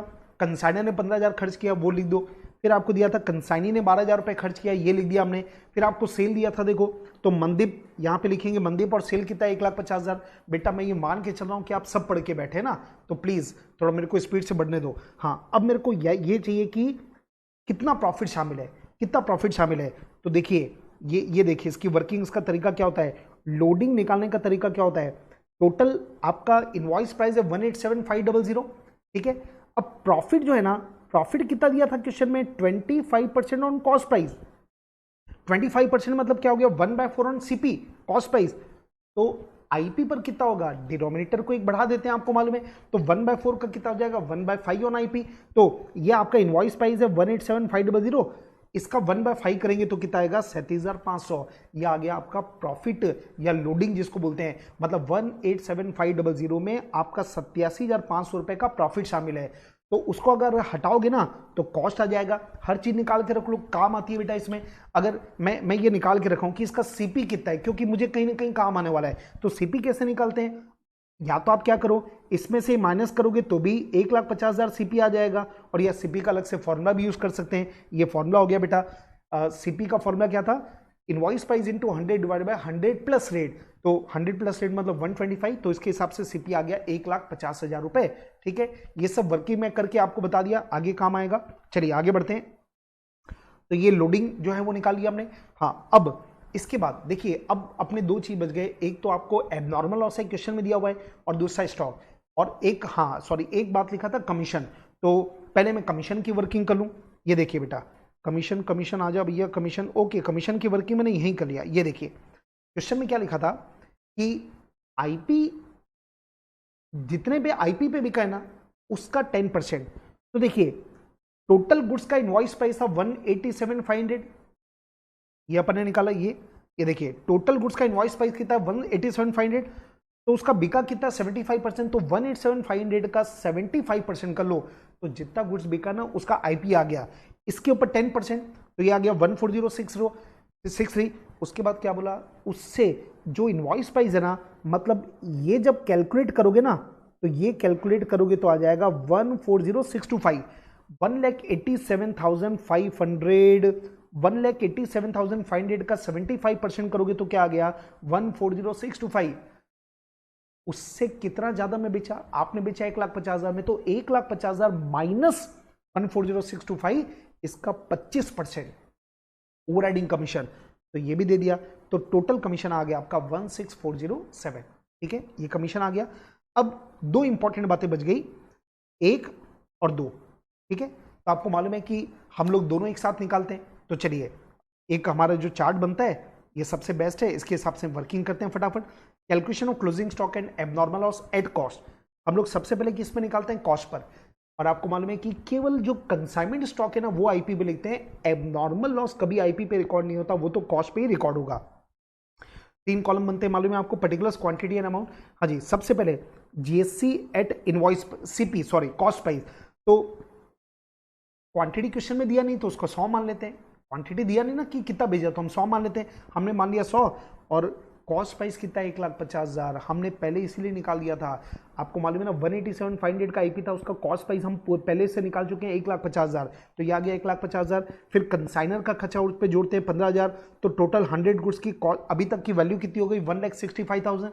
ठीक है, अब कंसाइनिंग का खर्चा क्यों नहीं जुड़ेगा, क्योंकि उसका जो भी खर्चा है इनडायरेक्ट खर्चा है, डायरेक्ट खर्चा कंसाइनिंग का नहीं दिया है। ठीक है, तो अब सीधा सीधा पहले एबनॉर्मल लॉस निकालो। एबनॉर्मल लॉस कितना हो गया, 10%, मतलब 100 का 10% कितना हो गया, 10। तो अब ये 10 का वैल्यूएशन कैसे निकला, देख लो भाई। टोटल 100 यूनिट पर खर्चा कितना हुआ, 1,65,000, तो 1,65,000 डिवाइडेड बाय 100 इंटू 10, तो 10 यूनिट पर कितना खर्चा होगा, 16,500। तो एबनॉर्मल लॉस माइनस करने के बाद कितना बचा, 90 यूनिट बची, बेचने के लिए 90 यूनिट बची, और उसकी कॉस्ट प्राइस कितनी हो गई, 1,48,500। ठीक है, माइनस कर दो इसको, ये माइनस हो जाएगा। ओके, हाँ, अब अपने को क्या निकालना है, स्टॉक एट कॉस्ट। हाँ, closing stock at cost price. देखो 90 यूनिट हमारे पास बेचने के लिए है, और बेच कितना दिया, 75, तो अपने स्टॉक में कितना बचा, 15 यूनिट बचा। अब 15 यूनिट का वैल्यूएशन ये कैसे आएगा, ये देखिए हमने वर्किंग किया है, ये देखिए 1,48,000, 90 यूनिट का वैल्यू कितना है, 1,48,500, तो 148,500 डिवाइड बाय 90 इंटू 15, तो ये आ गया 24750। पर ध्यान रखना, ये अपनी कॉस्ट प्राइस आई है, ये अपने क्लोजिंग स्टॉक की कॉस्ट प्राइस आई है, पर हमको क्या निकालना है, आईपी। तो ये देखिए आईपी, अगला वर्किंग करेंगे closing stock at IP, 15 unit का कॉस्ट प्राइस आ गया 24750। अब प्रॉफिट कितना है इसमें, तो देखो टोटल प्रॉफिट हमने निकाल के रखा है, ये देखिए, ये देखिए, ये देखिए, ये टोटल प्रॉफिट अपन ने निकाल के रखा है। ये टोटल प्रॉफिट जो ये 37,500, टोटल प्रॉफिट जो हमने जोड़ा है ना वो 37,500 है। तो ये देखिए, ये अपने वर्किंग किया, 37,500 का जो प्रॉफिट है वो 100 यूनिट पर है, तो हमारा स्टॉक कितना है, 15 यूनिट। मेरे को ये निकालना है, इसी प्रॉफिट को तो क्या बोलते हैं, स्टॉक रिजर्व।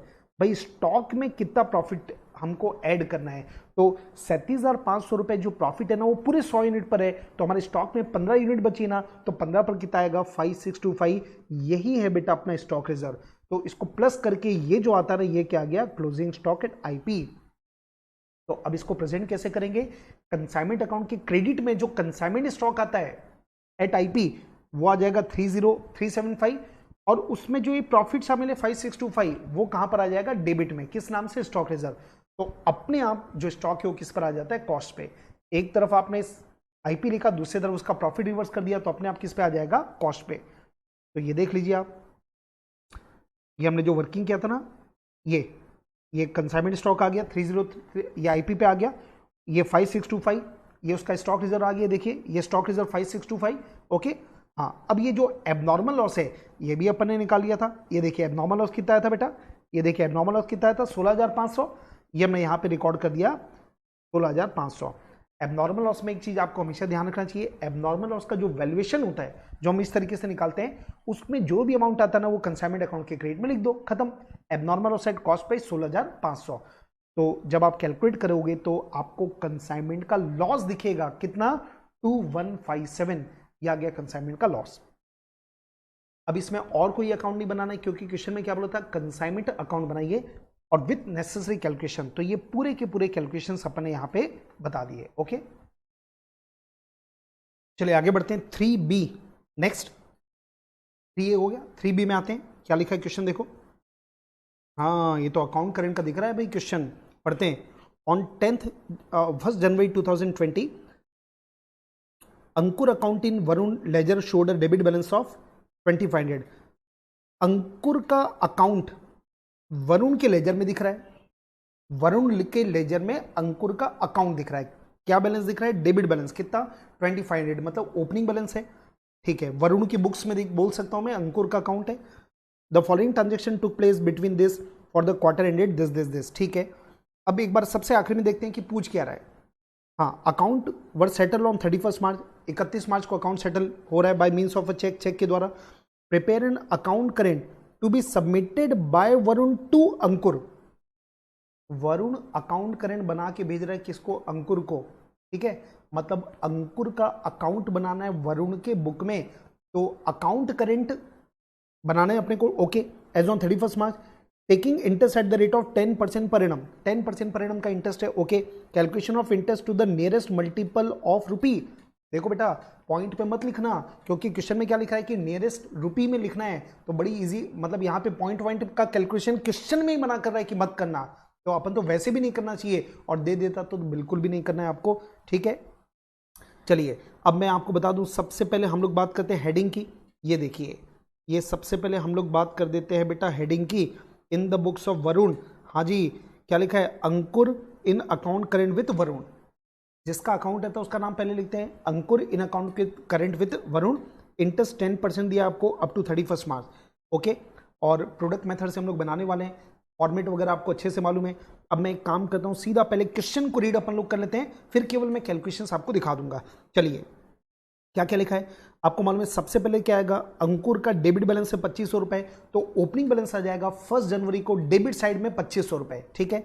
इसके बाद अब जरा देखते हो, वरुण ने माल बेचा अंकुर को, आप वरुण बन जाओ, अपन कौन है? वरुण। तो हमने अंकुर को माल बेचा, तो किस साइड आएगा? अंकुर के डेबिट में आएगा, टू सेल, ठीक है। अब इसमें ड्यू डेट, और ये देखिए जो कॉलम से एक बार बता दूं आपको, डेट हो गया, ड्यू डेट हो गया, particulars, number of days, amount, फिर आएगा उसके बेस पे प्रोडक्ट, और सेम कॉलम्स इस साइड आएंगे, आपको मालूम है, हाँ जी।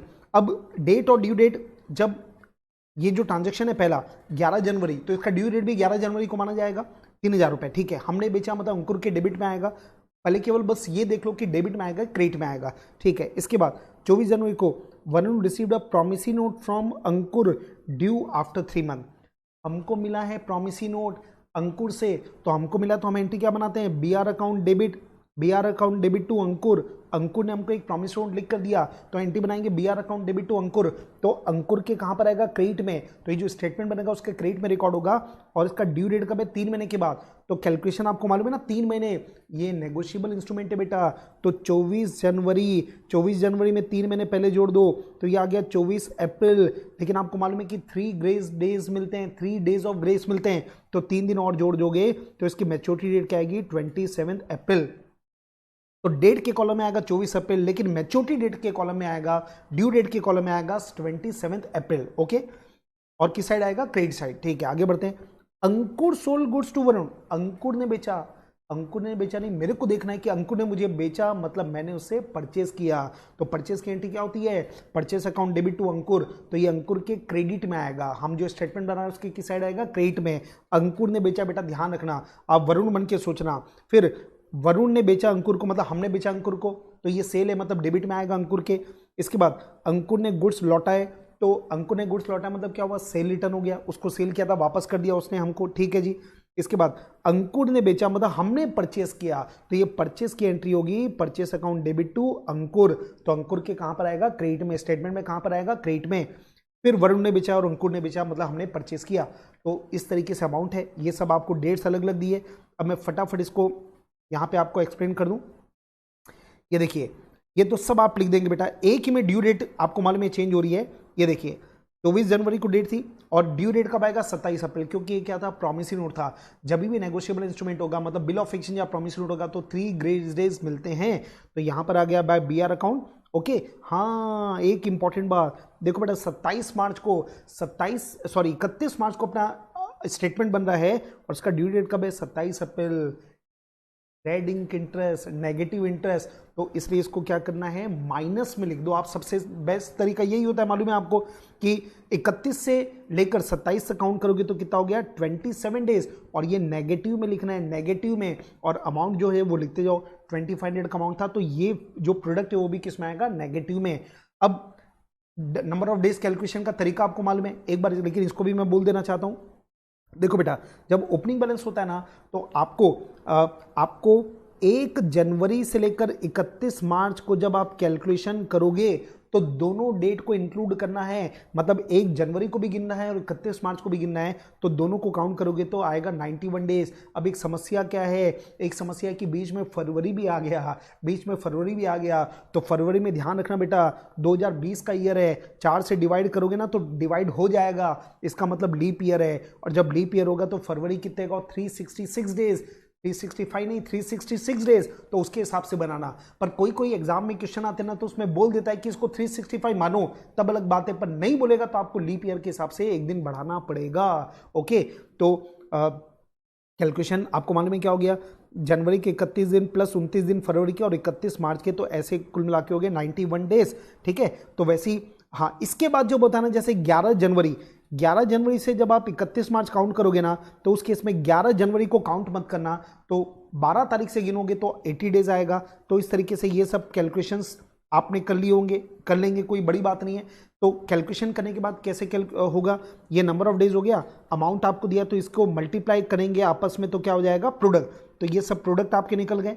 ठीक है, ये क्रेडिट के भी ये प्रोडक्ट आप देख सकते हैं, निकाल सकते हैं बेटा, कोई बात नहीं। इसके बाद प्रोडक्ट होने के बाद हम क्या करते हैं, प्रोडक्ट का बैलेंस, अगला स्टेप होता है प्रोडक्ट का बैलेंस करना। सबसे पहले प्रोडक्ट निकाल लो, उसके बाद क्या होगा प्रोडक्ट का बैलेंस, और उसको ऑपोजिट साइड लिखते हैं। तो डेबिट साइड का टोटल प्रोडक्ट का ज़्यादा था तो ये क्रेडिट साइड में हमने लिख दिया कम था, तो 402900, तो ये हो गया क्रेडिट, ये बैलेंस आ गया। और उसके बेस पर हम क्या निकालते हैं, इंटरेस्ट रिवर्स साइड लिखते हैं, मालूम है आपको, तो ये आ गया इंटरेस्ट। ये इंटरेस्ट का कैलकुलेशन भी दिखाना पड़ेगा, ये नीचे में देखा हुआ देखो आप, 4,02,900 इंटू 10% इंटू 1/366 डेज, एक दिन का, और 365 नहीं 366 होगा, तो 110.08, तो आपको पॉइंट को हटाना है तो 110, ये आ गया इंटरेस्ट।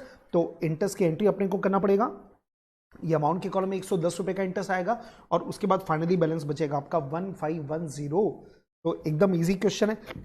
चलिए आगे बढ़ जाएं। हाँ जी बेटा, ओके, एनपीओ दिख रहा है मेरे को, चलिए फटाफट बढ़ते हैं। 4 का A, following informations of messrs Rose Club are related for the year ended 31 March 2020। हाँ जी, क्या क्या इन्फॉर्मेशन है, स्टॉक ऑफ स्पोर्ट्स मटेरियल दिया है, opening closing, amount due for sports material, मतलब क्रेडिटर की बात कर रहा है भाई, अमाउंट ड्यू की बात कर रहा है, क्रेडिटर्स, ये ओपनिंग बैलेंस दिया है, क्लोजिंग बैलेंस दिया है। ओके, तो क्रेडिटर का ओपनिंग बैलेंस है, क्रेडिटर का क्लोजिंग बैलेंस दिया है। इसके बाद सब्सक्रिप्शन ड्यू, मतलब हमको आउटस्टैंडिंग है, हमको लेना है सब्सक्रिप्शन, ओपनिंग में इतना लेना है, क्लोजिंग में इतना लेना है। सब्सक्रिप्शन रिसीव्ड इन एडवांस, आपको मालूम है सब्सक्रिप्शन ड्यू जो रहता है ना, ये हमारे लिए एसेट है, और एडवांस में किसी ने पैसा दे दिया तो हमारे लिए लायबिलिटी है। तो दोनों का ओपनिंग बैलेंस और क्लोजिंग बैलेंस दिया है, एसेट का भी है, लायबिलिटी का भी है। ठीक है, subscription receive during the year, इतना पैसा इस साल अपने को मिला है। ठीक है जी, payment for sports material during the year 6,75,000, payment for sports material, मतलब हमने क्रेडिटर को इतना पैसा दिया है, हमने करेंट ईयर में क्रेडिटर को इतना पैसा दिया है, 6,75,000 रुपए क्रेडिटर को पेमेंट किया है।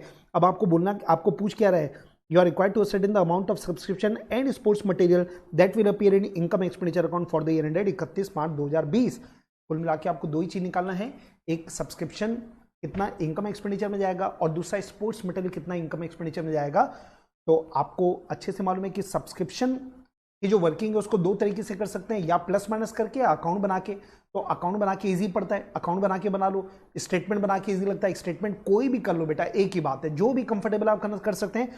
और अब जो स्पोर्ट्स मटेरियल है वो इनकम एक्सपेंडिचर में कितना जाता है, जितना स्पोर्ट्स मटेरियल हमने करंट ईयर में परचेस किया वो जाता है क्या, नहीं नहीं नहीं नहीं नहीं, कौन सा जाता है, आंसर है स्पोर्ट्स मटेरियल जो हमने कंज्यूम किया है। कंज्यूम का मतलब क्या होता है, यूज करना। आपने करेंट में जितना स्पोर्ट्स मटेरियल कंज्यूम कर लिया, यूज कर लिया, वही तो आपका इस साल का खर्चा है। ठीक है, तो उतना आपको रिकॉर्ड करना पड़ेगा। और स्पोर्ट्स मटेरियल कंज्यूम, किसी भी चीज का जैसे रॉ मटेरियल कंज्यूम निकालते ना, वैसे स्पोर्ट्स मटेरियल कंज्यूम निकल जाएगा। उसका फॉर्मूला क्या होता है, opening stock plus purchase minus closing stock, opening stock plus purchase minus closing stock, तो ये आता है रॉ मटेरियल कंज्यूम। अब आप देख सकते हैं यहाँ पे, चलो एक एक करके बात करते हैं। सबसे पहले मैं बात करता हूं सब्सक्रिप्शन का। तो हम सब्सक्रिप्शन का एक अकाउंट बना के इसको मैं आपको सॉल्व करके दिखाता हूं फटाफट। ये देखिए बेटा, ये है सब्सक्रिप्शन अकाउंट। सब्सक्रिप्शन आपके लिए क्या इनकम है, आपको मालूम है, ये हमारे लिए क्या है, बेसिकली इनकम है। क्लब वगैरह के लिए सब्सक्रिप्शन इनकम है। अब इस क्वेश्चन में जो सब्सक्रिप्शन है वो हमारी लायबिलिटी भी एसेट भी है। साल के शुरू में हमको किसी से लेना भी है और किसी ने एडवांस भी दे के रखा है, तो जो हमारी एसेट है तो वो डेबिट में आएगा। एसेट का ओपनिंग बैलेंस किस साइड आता है, डेबिट में। तो ये जो ड्यू दिया ना, ये देखिए ये देखिए एक बार इसको पूरा मैं मिटा रहा हूँ, फटाफट फटाफट देखो बेटा, ये सब्सक्रिप्शन ड्यू है ना, ये अपने लिए एसेट है, ठीक है। तो 33,500 ओपनिंग बैलेंस है और 49,500 क्लोजिंग बैलेंस है। तो सब्सक्रिप्शन अकाउंट में मैंने ओपनिंग बैलेंस डेबिट में लिख दिया और क्लोजिंग बैलेंस क्रेडिट में लिख दिया, ठीक है। इसके बाद अब क्या लिखा था, ये जो सब्सक्रिप्शन रिसीव्ड इन एडवांस है ये हमारी लायबिलिटी है, और लायबिलिटी का ओपनिंग बैलेंस क्रेडिट में लिखते हैं, क्लोजिंग बैलेंस डेबिट में लिखते हैं। तो ये 27,000 का ओपनिंग बैलेंस है और 15,750 का क्रेडिट बैलेंस है। तो ये देखिए 27,000 का ओपनिंग बैलेंस आ गया और 15,750 आ गया क्लोजिंग बैलेंस। और इसके बाद एक बात यहाँ, ये दोनों हो गया। फिर ये जो बोला ना कि सब्सक्रिप्शन हमको 11,25,000 रुपये इस साल मिला, तो जब सब्सक्रिप्शन मिलेगा तो एंट्री क्या बनाओगे, cash account debit to subscription account, ठीक है। तो cash account debit to subscription, तो सब्सक्रिप्शन के क्रेडिट में आ जाएगा। आप सब्सक्रिप्शन अकाउंट बना रहे हैं बाय कैश 11,25,000, और जो बैलेंस बचेगा वो ट्रांसफर हो जाएगा इनकम एक्सपेंडिचर अकाउंट में। तो ये आंसर आ गया 11,52,000 रुपये ट्रांसफर होगा इनकम एक्सपेंडिचर अकाउंट में, ठीक है। मतलब ये लिखने के बाद आपको नीचे में एक लाइन लिखना पड़ेगा कि therefore amount ₹11,52,000 will be transfer to income expenditure account, ठीक है। और अब मैं बात करता हूं स्पोर्ट्स मटेरियल कंज्यूम के बारे में। ये मैंने आपको फॉर्मूला बोला है, हमको निकालना है कंज्यूम, और कंज्यूम निकालने का तरीका क्या है, फॉर्मूला क्या है, opening stock plus purchase minus closing stock, ये फॉर्मूला है। अब ये जो ओपनिंग स्टॉक है ना, ये देखो स्पोर्ट्स मटेरियल का ओपनिंग स्टॉक, स्पोर्ट्स मटेरियल का ओपनिंग स्टॉक कितना दिया है बेटा, 2,25,000, क्लोजिंग बैलेंस कितना दिया है, 3,37,500, लेकिन परचेस आपको नहीं दिया है। तो परचेस आपको मालूम है बेटा, अगर सुनिएगा, अगर आपको एनपीओ में कोई डाउट है ना, मैंने एनपीओ का पूरा एक थ्योरेटिकल रिवीजन मैंने एक डाल के रखा है यूट्यूब में, उसको जरूर से देखिएगा। और हाँ, मैं आपसे रिक्वेस्ट करता हूं कि अगर आप चाहते हैं ना कि सबसे तेज, इंडिया में सबसे तेज वीडियो चाहिए, कोई इंस्टीट्यूट कुछ भेजिए और तुरंत वीडियो, तो जरूर से हमारे चैनल को सब्सक्राइब अगर नहीं किया होगा तो जरूर कीजिएगा बेटा। और आपके जितने भी दोस्त हैं उन सबको ये वीडियो फैला दो, क्योंकि बेटा आईसीएआई का मॉक टेस्ट देने के बाद हर कोई जानना चाहता है कि उसका आंसर क्या है। और आंसर तो कल मिल जाएगा, लेकिन एक तो आंसर आज मिल रहा है और वो भी विथ एक्सप्लेनेशन। तो हमारी पूरी टीम इसीलिए लगी है आप लोगों के लिए, तो चैनल को जरूर सब्सक्राइब कीजिएगा। और बेटा अगर हमारी थोड़ी मेहनत जो हमने की आपके लिए वो पसंद आए तो लाइक का बटन जरूर कीजिएगा, शेयर जरूर कीजिएगा। आखिरी में जो बोलना चाहिए मैं अभी से बोलना चाह रहा हूं। चलिए बेटा अब मैं आगे बढ़ता हूं। हाँ, अब आपको मालूम है कि परचेस निकालना है ना, तो परचेस निकालने के लिए मुझे क्या बनाना पड़ेगा, क्रेडिटर का अकाउंट। ये देखिए क्रेडिटर अकाउंट, क्रेडिटर अकाउंट में ओपनिंग बैलेंस क्लोजिंग बैलेंस आता है, मालूम है। ये क्वेश्चन में आपको दिया है ना, ये देखिए कहाँ दिया है, ये रहा, amount due for sports material. तो ये क्रेडिटर है, ये आपको मालूम है कौन है, क्रेडिटर। तो क्रेडिटर का ओपनिंग बैलेंस है 2,02,500, क्लोजिंग बैलेंस है 2,92,500। तो ये लिख दो भैया, ये ओपनिंग बैलेंस आ गया, क्लोजिंग बैलेंस आ गया, ठीक है। इसके बाद आपको क्या बोला था, हमने पेमेंट किया क्रेडिटर को 6,75,000। तो जब आप क्रेडिटर को पेमेंट करोगे तो एंट्री क्या बनाओगे, creditor account debit to cash. तो क्रेडिटर के डेबिट में आ गया, क्रेडिटर के डेबिट में आ जाएगा, ये देखिए क्रेडिटर के डेबिट में क्या आ गया, 6,75,000 रुपए। और जो बैलेंस बचा वो क्या आ जाएगा, परचेस। तो ये बहुत कॉमन सी चीज़ें हैं। अगर आपको डाउट है तो जरूर से बेटा हम लोग ने जो वीडियोस डाले ना, रिविजनरी वीडियोस, उसको देखिएगा। और डिटेल में चाहिए तो हमारे एक्सेल का ऐप है, मैंने पहले भी आपको बोला है कि ऐप को जरूर से आप डाउनलोड कीजिएगा। एंड्रॉयड में, डेस्कटॉप में, सब में चलता है हमारा। ये परचेस 7,65,000 का आ गया। अभी जो परचेस आया उसको यहाँ पे प्लेस कर दो। तो जब प्लेस करेंगे तो आपका जो स्पोर्ट्स मटेरियल कंज्यूम्ड आ गया 6,52,500। ओके, ठीक है बेटा, हो गया। चलिए आगे बढ़ते हैं। तो क्वेश्चन 4 है अपना कंप्लीट एनपीओ का। इसके बाद और एक बात बताऊं आपको, हम लोग जो 3 मॉक टेस्ट लेने वाले हैं, ये मॉक टेस्ट तो बहुत आसान है। अगर आपने इंस्टीट्यूट का आरटीपी, एमटीपी, पास एग्जाम क्वेश्चन कर लिया होगा, स्टडी मेट के क्वेश्चन कर लिए होंगे ना, तो ये तो आपको ऐसा चिल्लर जैसा लग रहा होगा, नेचुरली मेरे को मालूम है। लेकिन अगर आप चाहते हैं कि स्टैंडर्ड का आपको मॉक टेस्ट देना है तो हमारे तीनों मॉक टेस्ट को जरूर अपीयर कीजिएगा। दोस्तों मैं अपने इंस्टीट्यूट के बारे में बोलना चाहता हूं कि हमने एक नहीं 2 बार all India first rank CA foundation में दिए हैं, और 140 से ज़्यादा रैंक हमारे इंस्टीट्यूट से सीएस एग्जाम्स में आ चुके हैं। तो आप भी अगर रैंक का हिस्सा बनना चाहते हैं तो हमारे इंस्टीट्यूट को ज्वाइन कीजिए। और ज्वाइन करना नहीं करना तो आपका डिसीजन है, लेकिन जो भी यूट्यूब में जो हमारे जो भी लेक्चर्स, रिविजन लेक्चर्स वगैरह आते हैं उनको जरूर से देखिए। चलिए बेटा आगे बढ़ते हैं। 4B, हाँ पार्टनरशिप आ गया भाई, पार्टनरशिप। ओके, क्या है देखते हैं जरा, कुछ क्या खास है। PNQR पार्टनर इन फर्म, इनका प्रॉफिट लॉस है 3:2 का रेशियो है, ठीक है। पुराने पार्टनर है 3:2 का रेशियो है। बैलेंस शीट आपको दिए, एक बार सरसरी निगाह से पढ़ते हैं। Sundry creditor BP OD capital, ठीक है। Building furniture stock debtor minus provision investment cash, ठीक है, कोई दम नहीं है। हाँ जी, आगे बढ़िए। R was admitted on the firm, नया पार्टनर आ गया आर, पुराने पार्टनर थे पी और क्यू। आगे बढ़िए। He is admitted for 1/6 share, उसको 1/6 शेयर हम दे रहे हैं पीएसआर, और उससे कैपिटल ले रहे हैं 50,000, कैपिटल ले रहे हैं 50,000 रुपए, ठीक है जी, अच्छी बात है। New PSR P Q R का 3:1 दे दिया। ओ हो, दिल को बड़ी तसल्ली मिली, नया रेशो दे दिया, नहीं तो वो भी निकालना पड़ता है, झंझट वाला काम है, ठीक है। इंस्टीट्यूट की कृपा दृष्टि, 3:1 का रेशियो है, ओके। हाँ, अब क्या हुआ, R is unable to bring in cash for share of goodwill, R goodwill का पैसा नहीं ला पा रहा है। तो हमको एक बात मालूम है कि अगर गुडविल का पैसा नहीं ला पाता तो हम gaining partners capital account debit to sacrificing partners capital account करते हैं। लेकिन आगे बढ़ते हैं, क्या लिखा है, and therefore they decide to raise goodwill account, they decide to raise goodwill account. बेटा जबरदस्त पॉइंट आ गया। देखो एक बात बताऊं, वैसे तो हमारी जो अकाउंटिंग स्टैंडर्ड है उसमें मना किया गया है कि गुडविल को रेज मत करो, self generated goodwill can not be raised, लेकिन क्वेश्चन में बोल देगा कि रेस करो तो रेस करना पड़ेगा।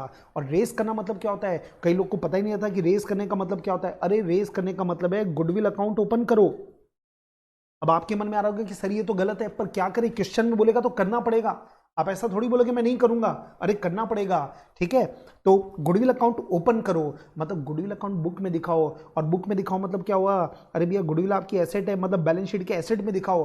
तो आपको मालूम है बैलेंस शीट तक ले जाने के लिए पहले तो शुरुआत जनरल एंट्री से करना पड़ेगा, जर्नल, फिर लेजर, फिर ट्रायल, फिर तो बैलेंस शीट में पहुंचेगा, फाइनल अकाउंट में पहुंचेगा। अब गुडविल को रेस कैसे किया जाता है ये कई लोग को नहीं पता रहता है बेटा। इंस्टीट्यूट को मालूम है कि तुम्हारी कमजोर नफ्स कौन सी है, उसी को पकड़ती है, उसी को दबाती है ना। तो एंट्री बनती है, सुनो, गुडविल को रेस करने की एंट्री बनती है, goodwill account debit to old partners capital account in old ratio. Logic क्या समझिएगा भाई, मान लो क्यों आज जो नया पार्टनर है आर आज आ रहा है, आज जब आया ना तो उस समय गुडविल थी, हमने वैल्यूएशन किया हमारे फर्म की गुडविल का 3 लाख रुपए की गुडविल है। अब ये 3 लाख रुपए की जो गुडविल है इसके ऊपर आज अधिकार किसका है, ओल्ड पार्टनर का पी और क्यू। तो ये लोग एंट्री क्या बना रहे हैं, गुडविल अकाउंट डेबिट 3 लाख रुपए, गुडविल को डेबिट कर तो 3 लाख रुपए, और पी और क्यू अपने पुराने रेशियो में बांट लेंगे। कौन से रेशियो में, पुराने रेशियो में, क्योंकि इस गुडविल पे उनका अधिकार है, तो इन दोनों का कैपिटल अकाउंट बढ़ जाएगा। ये एंट्री बनती है, कई लोग को इसकी एंट्री नहीं पता रहती बेटा, ठीक है। तो ये एंट्री बनती है, चलो ठीक है आगे बढ़ते हैं। हाँ, they further decide to calculate the goodwill on the basis of R share in the profit and capital contribution made to him by the firm. अरे आपको मालूम है गुडविल कैलकुलेशन के बड़े तरीके होते थे, average profit method, super profit method, capitalisation method, annuity method, ये तो कुछ है ही नहीं। लेकिन एक मेथड और होता था जिसमें कैपिटल को कंपेयर करके हम गुडविल निकालते थे, उसको बोलते थे हिडन गुडविल। तो ये क्वेश्चन में गुडविल का जबरदस्त एडजस्टमेंट है बेटा, ठीक है, मैं इसलिए इसको स्टार दे रहा हूं। हाँ जी, गुडविल निकालना है आपको, हिडन गुडविल निकालना है। तो कैसे निकलता था याद है ना आपको, नए पार्टनर को बेस लेना है कि उसके 1/6 हिस्से के लिए हम उससे 50,000 कैपिटल आ रहे हैं, कैपिटल को कंपेयर करके, मतलब नया पार्टनर के कैपिटल के बेस पे टोटल कैपिटल ऑफ फर्म निकालते हैं, उसमें माइनस करते हैं कि एक्चुअल कैपिटल ऑफ फर्म क्या है, ठीक है।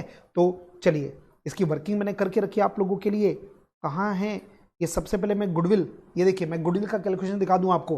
हाँ जी, 1/6 शेयर के लिए 50,000 रुपए की गुडविल है, तो टोटल कैपिटल होगी, टोटल कैपिटल होना चाहिए 3 लाख, टोटल कैपिटल होना चाहिए 3 लाख रुपए, ठीक है।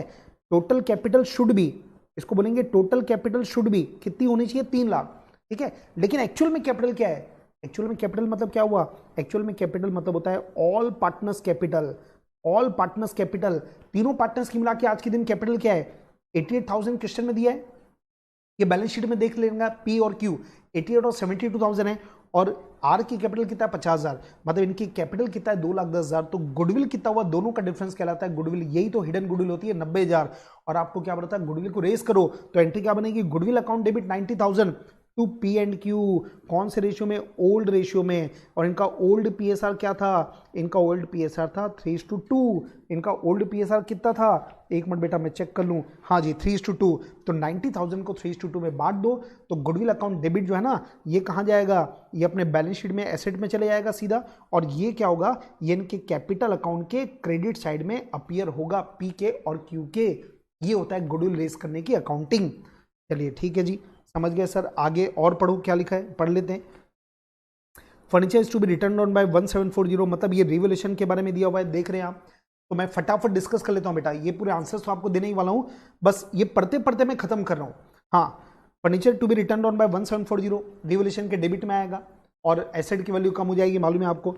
स्टॉक को भी कम करना है, ये भी रिवोल्यूशन के डेबिट में आएगा। जो जो लॉस होता है वो डेबिट में आता है, जो प्रॉफिट होता है वो क्रेडिट में आता है। हाँ जी, provision is required for debtor at the rate of 5% for bad debt. Debtor के ऊपर 5% का प्रोविजन बनाना है। ये देखो डेटर कितना है 70,000, इसका 5% निकालोगे तो कितना होगा 3500।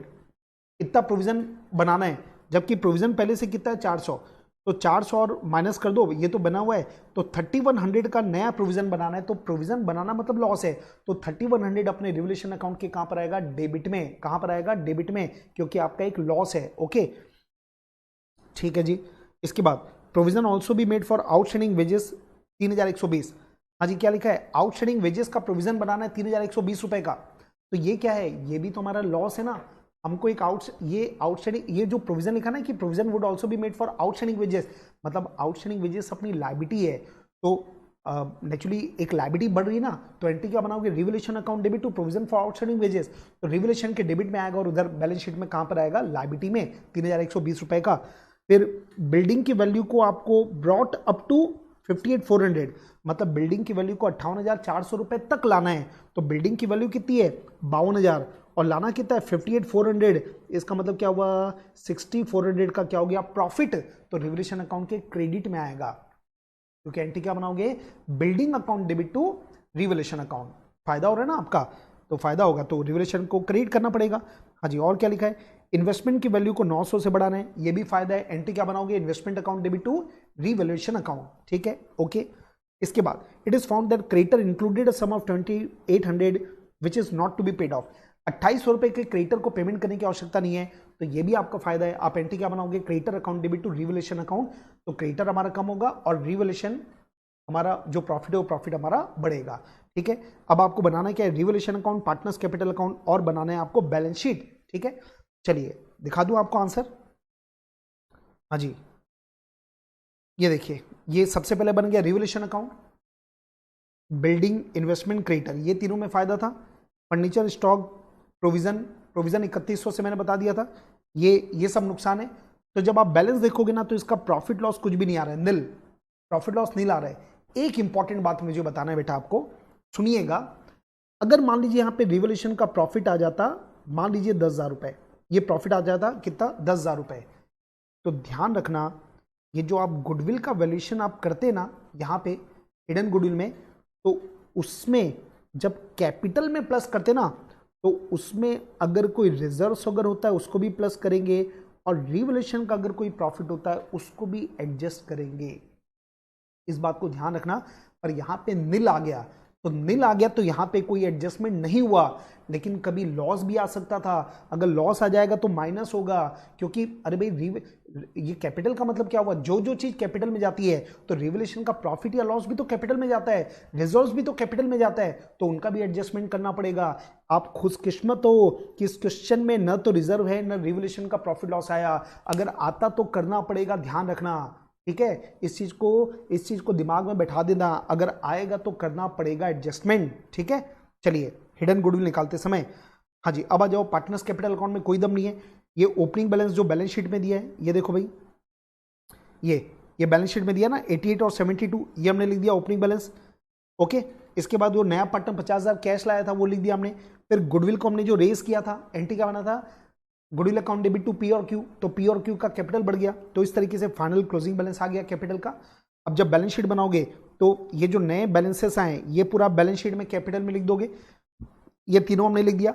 फिर जो जो एडजस्टमेंट हमने किए ये सब तो आपको आता है बेटा, इसलिए मैं ज़्यादा डिटेल में जा नहीं रहा हूँ। क्रेडिटर में एक माइनस कर देना क्योंकि क्रेडिटर कम हो रहा है। इसके बाद बिल पेबल क्वेश्चन में जो बैलेंस शीट में दिया है वो सब देख देख के लिखते हो। ओवर प्रोविजन फॉर वेजेस, ध्यान रखना प्रोविजन फॉर वेजेस आपको बोला ना, लायबिलिटी ये आ गया। फिर इधर बिल्डिंग की वैल्यू बढ़ा था, फर्नीचर की वैल्यू कम हुआ था, स्टॉक की वैल्यू कम हुआ था, डेटर की वैल्यू कम हुआ था, इन्वेस्टमेंट की वैल्यू बढ़ा था। और कैश जब निकालोगे तो ध्यान रखना 31,000 का कैश आपको दिया है और 50,000 रुपए का कैश आया है, तो उसको लिखोगे तो आ गया 81,000 और गुडविल आएगा, ध्यान रखना, क्योंकि क्वेश्चन में क्या बोलता है, गुडविल को रेस करो, तब रेस करना पड़ेगा। और क्वेश्चन में कुछ नहीं बोलता तो कभी रेस नहीं किया जाता, स्पेसिफिक बोला कि रेस करो तो हमको रेस करना पड़ेगा। ठीक है बेटा।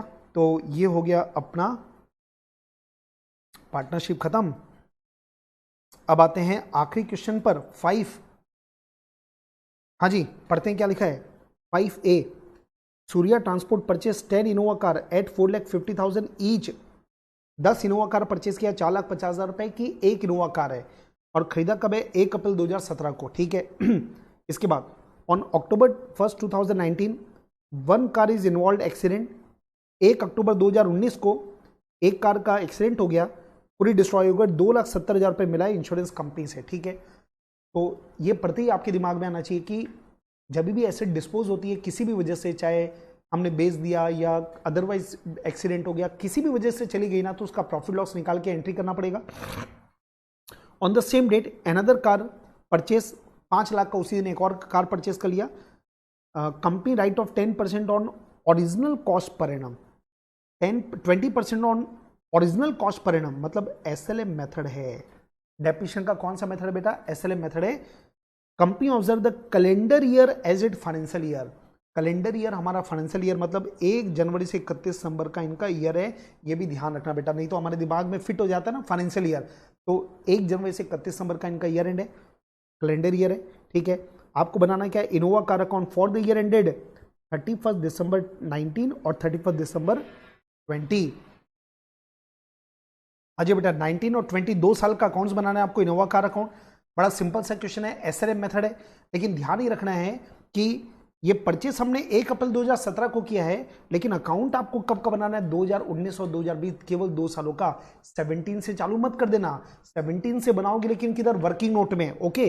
चलिए मैं आपको फटाफट दिखा दूं यहाँ पे वर्किंग इसकी। ये इनोवा कार अकाउंट बनेगा 2019-2020 का। तो सबसे पहले हम लोग लेते हैं 1/1/2019, जो 1/1/2019 है ना, ये आएगा इसका ओपनिंग बैलेंस, ठीक है। अब ये ओपनिंग बैलेंस कितना आएगा, तो वर्किंग नोट में करना पड़ेगा, क्योंकि हमने परचेस कब किया था, 17 में। तो ये देखिए मैं वर्किंग नोट में यहाँ पे मैं आपको दिखाता हूँ, कहाँ गया, ये रहा मेरा वर्किंग नोट। लेकिन बेटा ये ध्यान रखना, वर्किंग नोट आप प्रॉपर तरीके से बनाना, मैंने तेजी से बनाया था एक्चुअल में, मुझे केवल आपको कॉन्सेप्ट समझाना था।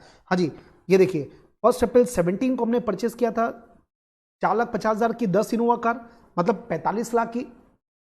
अभी 2017 का डेप्रिसिएशन कितना लगेगा, 9 महीने का, क्योंकि 1 अप्रैल को आपने परचेस किया है, तो 9 महीने का डेप्रिसिएशन लगेगा। ये वर्किंग कैसे हो जाएगी, 45 लाख इंटू 20% का रेट है इंटू 9/12, तो ये आ जाएगा 6,75,000 रुपए, ठीक है। तो माइनस करने के बाद 1/1/18 का ओपनिंग बैलेंस आ गया, बुक वैल्यू आ गई 38,25,000।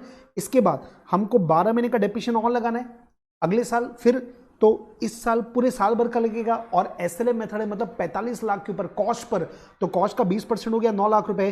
तो 1/1/19 को आपका ओपनिंग बैलेंस कितना हो गया, 29,25,000 रुपए। तो ये आ गया आपका ओपनिंग बैलेंस। ये 1/1/19 को जो बैलेंस है ये लिख दो आप यहाँ पे 29,25,000 रुपए, ठीक है। इसके बाद क्या हुआ, आपने करेंट ईयर में 1 अक्टूबर को आपने बेच दिया, ईयर एंड है दिसंबर, ध्यान रखना भूलना मत, ओके। हाँ जी, और एसएलएम मेथड ये भी मत भूलना, मतलब कॉस्ट पर निकलेगा।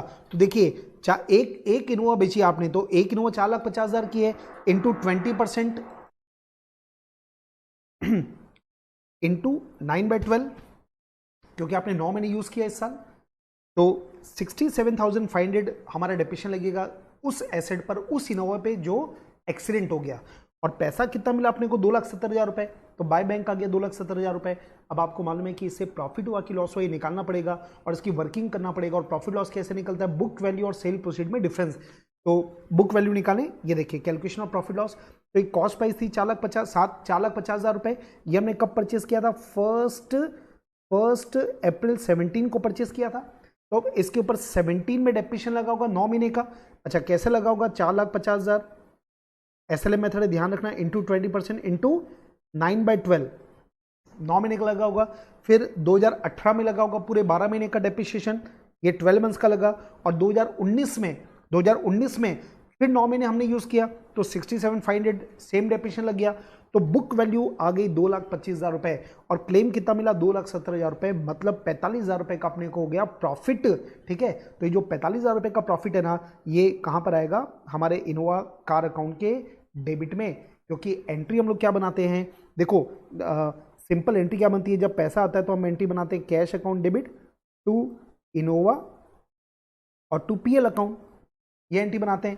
तो अब इसको चलिए इसको छोड़ दो आप, मतलब सिंपली ये अपन मान लेते हैं, ये मान लेते हैं कि जब इसको डिटेल में नहीं जा रहा हूं मैं, अगर लॉस होता है ना तो इनोवा करके क्रेडिट में आएगा और प्रॉफिट होगा तो कहां पर आएगा, डेबिट में। तो 45,000 रुपए का प्रॉफिट हो गया।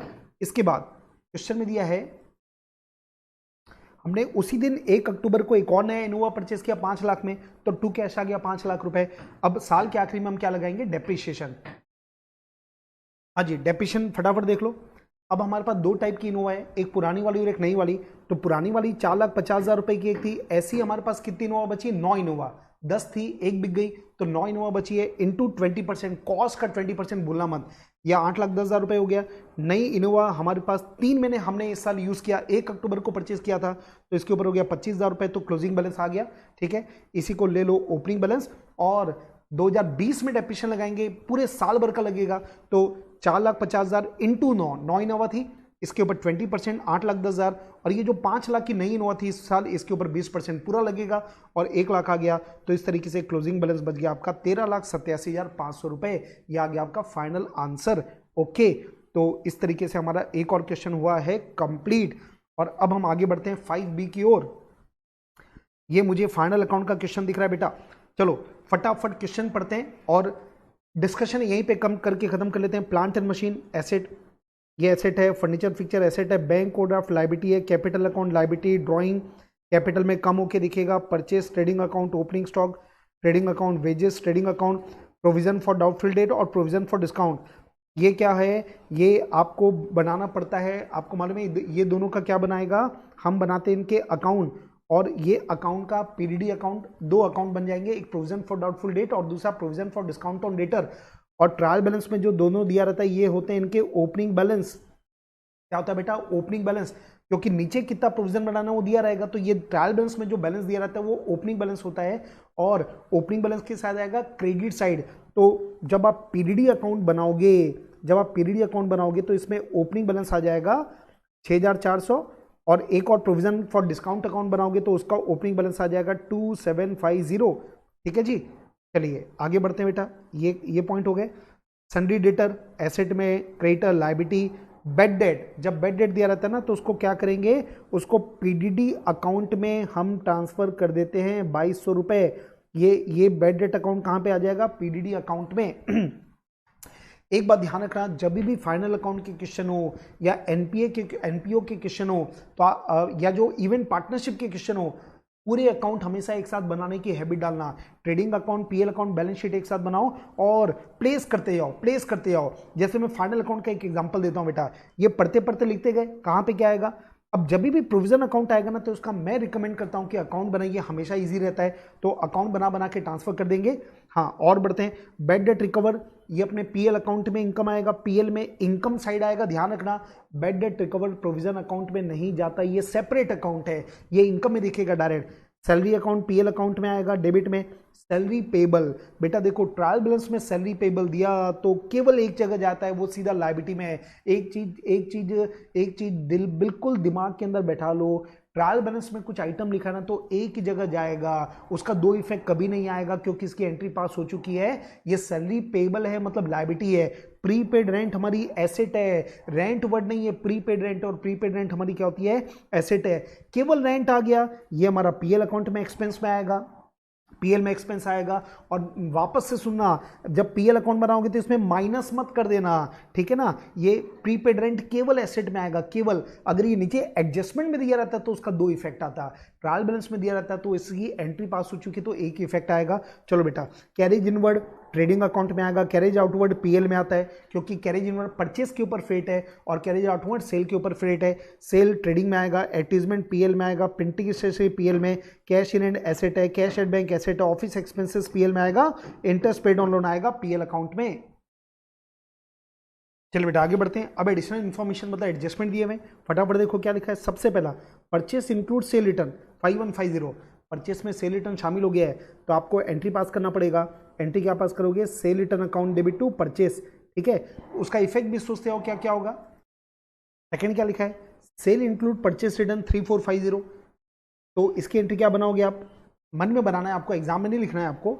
सेल में शामिल हो गया तो सेल गलत हो गया, तो सेल को डेबिट करके टू परचेस रिटर्न। अब इसका इफेक्ट आपको मालूम है क्या होगा, सेल रिटर्न को, दोनों का इफेक्ट समझ लो, सेल रिटर्न को डेबिट करोगे तो सेल रिटर्न आपका बढ़ जाएगा, और परचेस को क्रेडिट करोगे तो परचेस कम हो जाएगा। सेल को डेबिट करोगे तो सेल कम हो जाएगा, परचेस रिटर्न को क्रेडिट करोगे तो परचेस रिटर्न हमारा बढ़ जाएगा। ठीक है, तो इफेक्ट मैं बताते आ रहा हूं, बस फिर सीधा डायरेक्ट आपको फाइनल अकाउंट दिखा दूंगा। इसके बाद goods withdrawn bye Sanjeev for own consumption. Sanjeev business का मालिक है, तो ये अपने लिए गुड्स परचेस करके रखा है 7000 इंक्लूडेड इन परचेस। उसने अपने लिए परचेस किया था, मतलब ड्राइंग को डेबिट करना था, लेकिन इसने डेबिट कर दिया परचेस को। तो इसके रेक्टिफिकेशन एंट्री क्या बनेगी, drawing account debit to purchase. तो क्या क्या इफेक्ट होगा, ड्राइंग अपना बढ़ जाएगा और हमारा परचेस कम हो जाएगा। ओके, चलिए आगे बढ़ते हैं। Create provision for doubtful eight the rate of 5% and provision for discount on debtor 2.5%।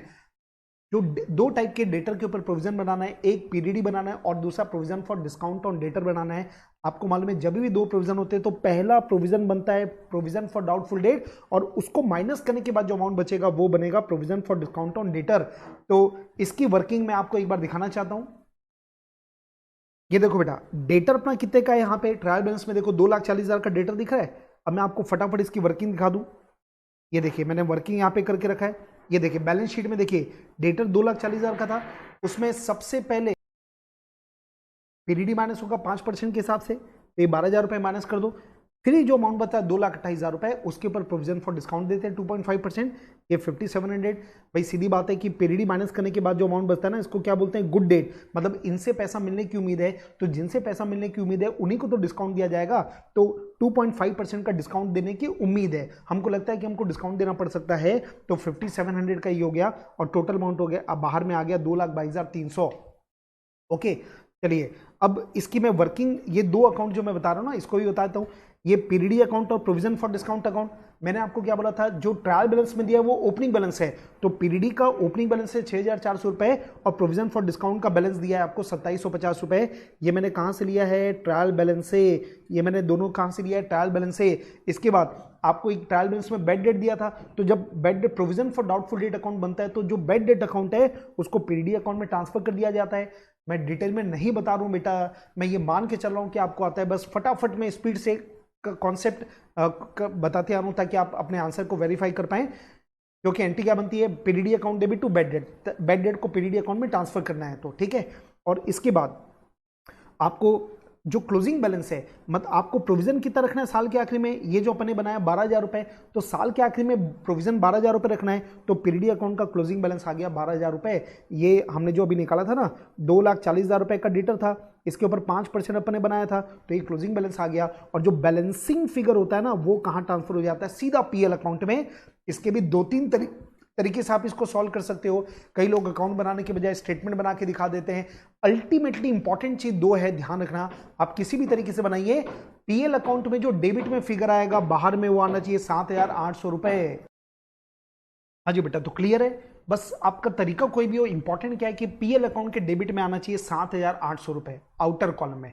और वैसे जो प्रोविजन फॉर डिस्काउंट अकाउंट है वो देखिए, मैंने ओपनिंग बैलेंस सीधा लिखा, और ये क्लोजिंग बैलेंस, जो क्लोजिंग प्रोविजन रखना है डेटर के ऊपर हमने बनाया था ना, ये देखिए 5,700 का आया था, तो ये हमने क्लोजिंग में लिख दिया, और जो बाकी डिफरेंस है वो कहाँ जाएगा, पीएल अकाउंट में। ओके, तो अगेन आपका तरीका कोई भी हो, इंपॉर्टेंट ये है, चाहे आप अकाउंट बना के बनाओ या स्टेटमेंट बना के दिखाओ, पीएल अकाउंट के डेबिट में, पीएल क्योंकि प्रोविजन के क्रेडिट में आ रहा है पीएल, तो पीएल के डेबिट में आएगा प्रोविजन, कितना आना चाहिए डेबिट साइड में, 2,950। ओके, तो ये मैंने आपको क्लियर कर दिया। चलिए बेटा आगे बढ़ते हैं, ये कॉन्सेप्ट हो गया। इसके बाद point number 4, free sample distributed to publicity costing ₹1650, मतलब हमने फ्री सैंपल बांट दिए 1650 रुपीज के, तो इसकी एंट्री क्या बनेगी, फ्री सैंपल अकाउंट डेबिट या एडवर्टीजमेंट अकाउंट डेबिट या पब्लिसिटी अकाउंट डेबिट, कुछ भी करो, टू परचेस अकाउंट। तो क्या क्या इफेक्ट होगा, अपना जो फ्री सैंपल है ये पीएल अकाउंट में चले जाएगा, या जो ऊपर एडवर्टीजमेंट दिया ना ट्रायल बैलेंस में, उसमें प्लस करके दिखा दो या अलग से फ्री सैंपल दिखा दो, और परचेस को क्रेडिट करोगे तो परचेस कम होगा, ट्रेडिंग अकाउंट में दूसरा इफेक्ट जाएगा। इसके बाद आगे बढ़िएगा, wages paid in the month of April, हमने अप्रैल में वेजेस का पेमेंट किया था, प्लांट एंड मशीन के लिए 900 रुपए का था, इसको हमने वेजेस में शामिल कर दिया, जबकि कहाँ जाना चाहिए था, प्लांट एंड मशीन में। तो इसकी रेक्टिफिकेशन एंट्री क्या बनेगी, plant and machine account debit to wages, plant and machine account debit to wages. तो क्या क्या इफेक्ट होगा, आपका प्लांट एंड मशीन डेबिट होगा तो प्लांट एंड मशीन बढ़ जाएगा, तो बैलेंस शीट में एसेट बढ़ गई, और वेजेस को क्रेडिट करोगे तो वेजेस कम हो जाएगा। वेजेस मतलब कहां पे आएगा, ट्रेडिंग अकाउंट में। ट्रेडिंग अकाउंट में जो वेजेस दिख रहा है वो माइनस हो जाएगा। और ये जो 6 नंबर ये इस क्वेश्चन का सबसे खास पॉइंट है, पढ़ते हैं क्या लिखा है, bank overdraft is secured against hypothecation of stock. Hypothecation का मतलब समझ लो कि सिक्योरिटी, मतलब हम बैंक से ओवरड्राफ्ट लेने गए तो बैंक ओडी मतलब बैंक एक प्रकार से लोन दे रहा है, तो लोन जब भी बैंक आपको देता है तो बैंक आपसे कोई एसेट की सिक्योरिटी लेता है, तो स्टॉक की सिक्योरिटी पर बैंक ने हमको क्या दिया, ओवरड्राफ्ट दिया, लोन दिया ओडी के रूप में, ठीक है। Bank overdraft outstanding as on 31 March 2020, 31 March 20 को जो ओवरड्राफ्ट आउटस्टैंडिंग है ये आपको ट्रायल बैलेंस में दिख भी जाएगा। कहाँ, ये देखिए, ये ओडी कितना आउटस्टैंडिंग है, 1,60,000, ये इसके बारे में बात कर रहा है। हाँ, has been considered as 80% of real value of stock deducting 20% as margin.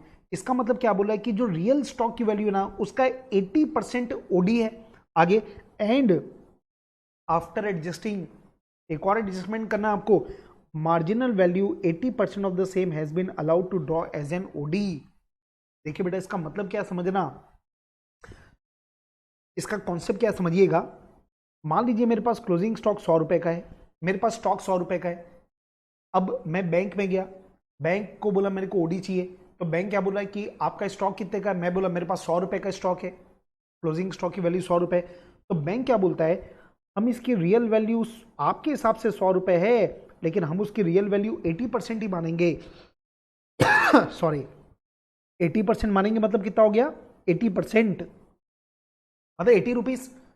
Bank ने क्या बोला कि हम आपका जो भी स्टॉक होगा हम उसका 80% उसकी रियल वैल्यू मानेंगे, मतलब बैंक ने मेरे स्टॉक की वैल्यू कितना माना, 80 रुपीज। फिर बैंक क्या बोला, बैंक बोला हम पूरा थोड़ी लोन देते हैं, हम इसका ये जो 80 रुपीज हमने जो वैल्यू माना है ना, हम इसका ओडी देंगे 80%, 80 का 80%, क्योंकि बैंक सेफ होना चाहता है। तो कुल मिला के बैंक ने आपको 100 रुपए के स्टॉक के पीछे बैंक ने आपको ओडी कितना दिया, 64। बस यही कॉन्सेप्ट है। मतलब यहां पर इस क्वेश्चन में सबसे खास बात क्या है, क्लोजिंग स्टॉक नहीं दिया है, तो क्लोजिंग स्टॉक का ये इनडायरेक्ट एडजस्टमेंट दिया है, ओडी के बेस पर आपको क्या निकालना है, क्लोजिंग स्टॉक।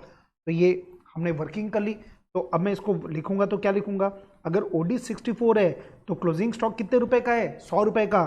तो एक्चुअल में ओडी कितने का दिया है क्वेश्चन में, 1,60,000, तो क्लोजिंग स्टॉक कितने का होगा, 100 डिवाइड बाय 64 इंटू 1.6 लाख, ये आ जाता है बेटा 2,50,000 रुपए। इसका मतलब ये 2,50,000 रुपए क्या आ गया, क्लोजिंग स्टॉक। ये क्या आ गया, क्लोजिंग स्टॉक, और ये दो जगह जाएगा, ट्रेडिंग के क्रेडिट में और बैलेंस शीट के एसेट में। ओके, ये देखिए मैं आपको वर्किंग दिखा दूं इसकी, ये देखिए जो मैंने आपको समझाया वो यहाँ पे दिखा हुआ है। ओडी आपको दिया 1,60,000 रुपए, अब ये मैंने बोला क्लोजिंग स्टॉक को 100 रुपए मान लिया, तो रियल वैल्यू हो गया 80, और ओडी उस 80 का 80% है तो 64 आ गया।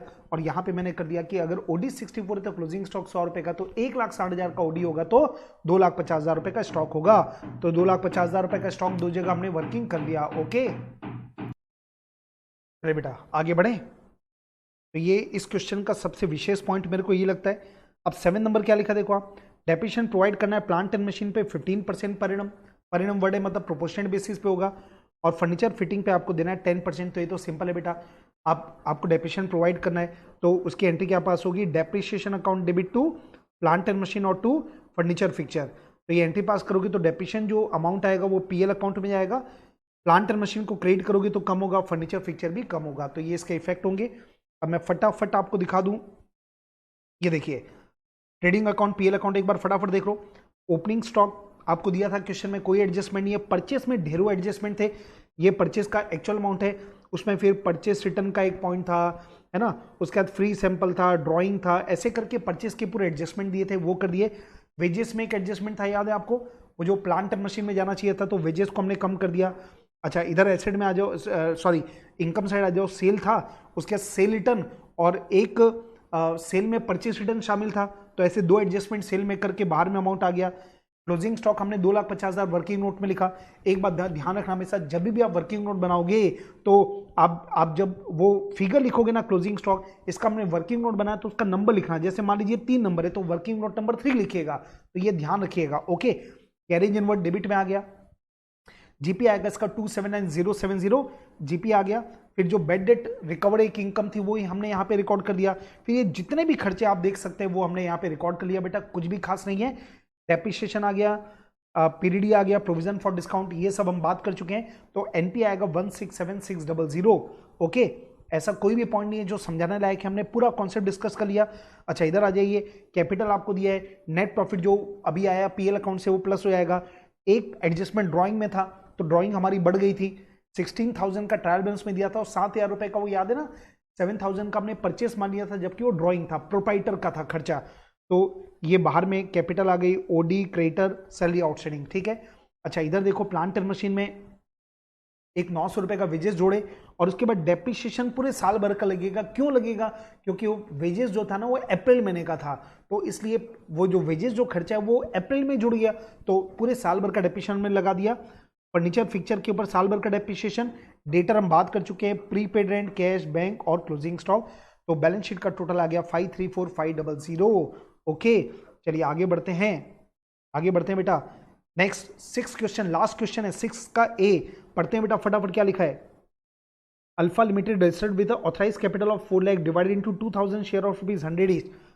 ऑथराइज कैपिटल है कंपनी का 4 लाख रुपए का और 2000 शेयर 100 रुपए का है आगे, ठीक है। Issued for subscription of 1000 share. देखो कंपनी की ऑथराइज कैपिटल कितनी है उससे कोई मतलब नहीं है, इंपॉर्टेंट क्या है कंपनी ने अभी कितना शेयर इशू किया।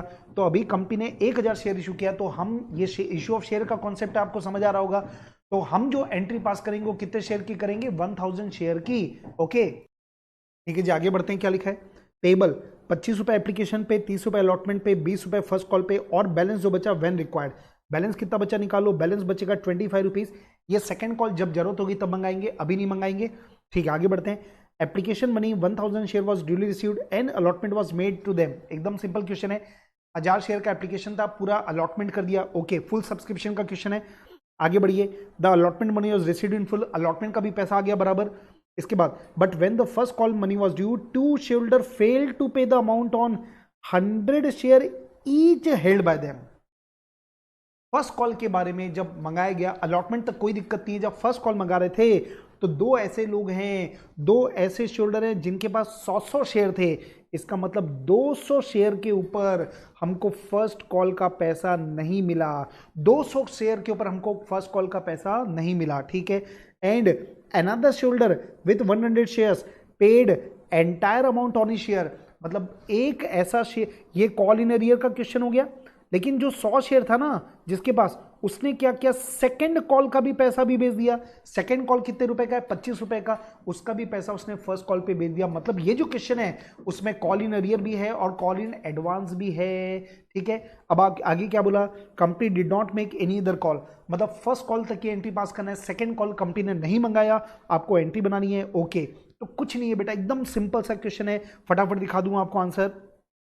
ये मैंने लिख के रखा है, 1000 शेयर थे, 25 रुपए, 30 रुपए, 20 रुपए और बैलेंस 25 रुपीज सेकंड कॉल पे। पहली एंट्री बनाते हैं bank account debit to application, second entry बनाती है जब उसको अलॉटमेंट कर देते हैं तो एप्लीकेशन को कैपिटल में ट्रांसफर करते हैं। तीसरा allotment to capital, allotment money due हो गया। और चौथा अलॉटमेंट का जब पैसा मिला तो बैंक टू अलॉटमेंट, यहाँ तक कोई दिक्कत नहीं है। फिर फर्स्ट कॉल ड्यू की एंट्री कर दो आप, first call account debit to share capital, कोई दिक्कत नहीं है। लेकिन जब पैसा मिल रहा था उस समय थोड़ी सी दिक्कत आ गई, तो ये एंट्री देख लो आप जरा। बैंक अकाउंट डेबिट कितना पैसा मिला, देखो कॉल इन एरियर कितना पैसा नहीं मिला आपको, 200 शेयर के ऊपर 20 रुपए नहीं मिला फर्स्ट कॉल का, तो 4000 रुपए नहीं मिला, उसको कॉल इन एरियर को डेबिट कर दो, ठीक है। अच्छा, जो शेयर फर्स्ट कॉल है जितने से डेबिट हुआ था उतने से क्रेडिट कर दिया हमने। हम ये एज्यूम करें कि call in arrear account open हो रहा है, आपको मालूम है बिना ओपन किए भी हम बना सकते हैं, लेकिन मैं ये एज्यूम कर रहा हूं कि call in arrear account open किया है। इसके बाद अब आपके दिमाग में सवाल आ रहा कि सर इसको नोट लिखना जरूरी है कि नहीं लिखेंगे तो भी चलेगा कि हमने कॉल इन एरियर ओपन किया, जरूरत नहीं लिखने की। एक मेंबर ऐसा है जिसने एडवांस में पैसा दिया था, तो 100 शेयर के ऊपर 25 रुपए, सेकंड कॉल क्या है 25 रुपए का, वो एडवांस में मिला, तो कॉल से एडवांस को क्रेडिट कर दो, ठीक है 2500 से। और अब एक देखिए ये सब हो गया, ये हो गया, ये हो गया। अब पैसा कितना आया तो देखो अपने को मिलना चाहिए था 20,000 रुपए, ये 20,000 रुपए लिख दिया मैंने, 4,000 रुपए नहीं मिला, ये जो हमने वर्किंग किया 4,000 रुपए नहीं मिला, और 2500 रुपए एक्स्ट्रा मिल गया, तो ये करोगे तो कितना हो गया 18,500 रुपए। तो एग्जाम में जब क्वेश्चन आएगा ना तो ये वर्किंग दिखा देना बेटा, ये वर्किंग जैसे कॉल सिनेरियर या कॉल सी एडवांस, इसकी वर्किंग जरूर दिखाना, ठीक है। तो ये हो गया आपका 6A कंप्लीट। चलिए आगे बढ़ते हैं फटाफट। Point number B, Aditya limited issued 20,000 9% share, nominal value 1 crore as follow. मतलब 20,000 डिबेंचर इशू किया, नॉमिनल वैल्यू थी 1 करोड़ की, 3 लोग को इशू किया, 3 एंट्री पास करनी मालूम है आपको। पहला, to 70% for cash at 90% of nominal value 50 lakh. इसका मतलब क्या हुआ, 50 लाख रुपए की नॉमिनल वैल्यू के डिबेंचर इशू किए 90% पे, इसका मतलब 10% का क्या दिया, बोलिए मेरे साथ, डिस्काउंट दिया, ठीक है। तो चलो एंट्री बना लें फटाफट। ये देखिए मैं डायरेक्ट, या तो आप क्या कर सकते हो, 2 एंट्री बना सकते हो, पहले ड्यू करो फिर रिसीव करो, लेकिन आप डायरेक्ट भी एंट्री बना सकते हो। कैश अकाउंट डेबिट कितना मिला, 50 लाख का 90% मतलब 45 लाख रुपए, लॉस हो गया 5 लाख रुपए।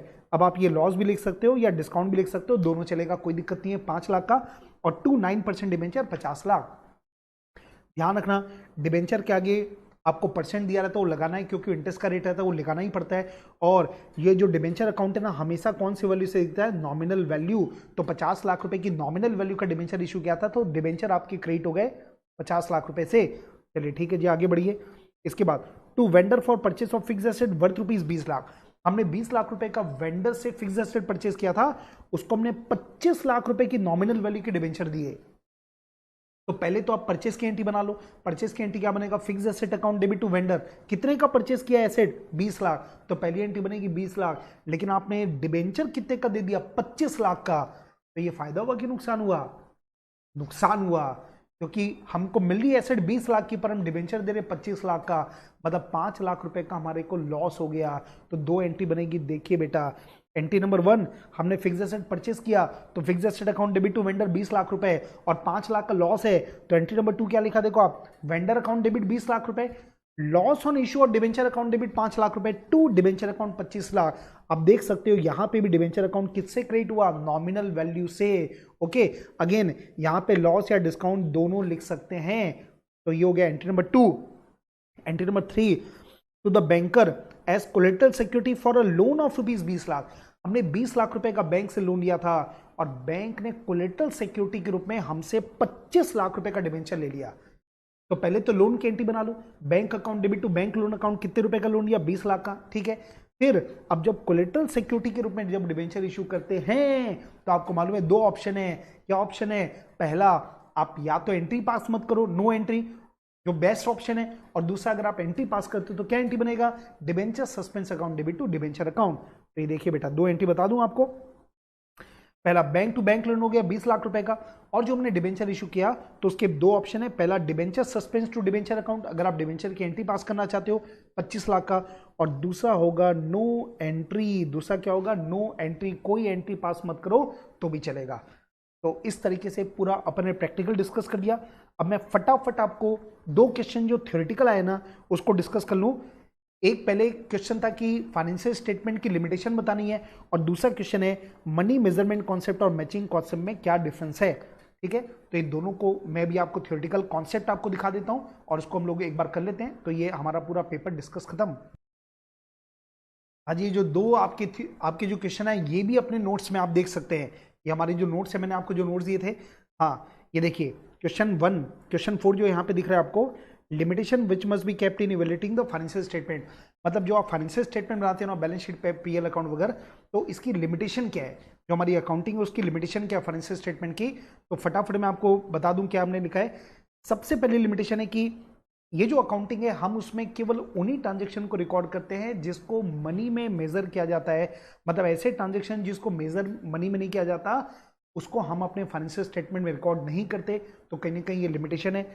सेकंड नंबर देखिए, सेकंड नंबर है कि हमारी जो बैलेंस शीट पीएल अकाउंट बनता है ना, ये पास्ट, भाई हम ये देखते हैं कि हमने कितना प्रॉफिट कमाया, पिछले साल कितना प्रॉफिट कमाया। मतलब ये कहीं ना कहीं जो है ना, ये कहीं ना कहीं हमारे पास्ट को रिफ्लेक्ट करते हैं, हमारी एक पर्टिकुलर दिन की पोजीशन को रिफ्लेक्ट करते हैं। फ्यूचर में क्या होने वाला है इसके बारे में कोई बातचीत नहीं की जाती। जबकि जो यूजर्स होते हैं ना, उनको कई बार पास के बजाय फ्यूचर में, भाई जैसे मैं किसी कंपनी का शेयर परचेस करना चाहता हूं, तो कंपनी ने पुराने में क्या क्या प्रॉफिट करना है उससे मेरे को मतलब क्या है, मेरे को उनका विजन देखना है कि रिलायंस कंपनी में मैं इन्वेस्ट करना चाहता हूं, लेकिन मेरे को क्या पता चलना चाहिए कि रिलायंस भविष्य में कितना प्रॉफिट कमाने वाला है, लेकिन इस अकाउंट में फ्यूचर की चीजों को ध्यान नहीं दिया जाता।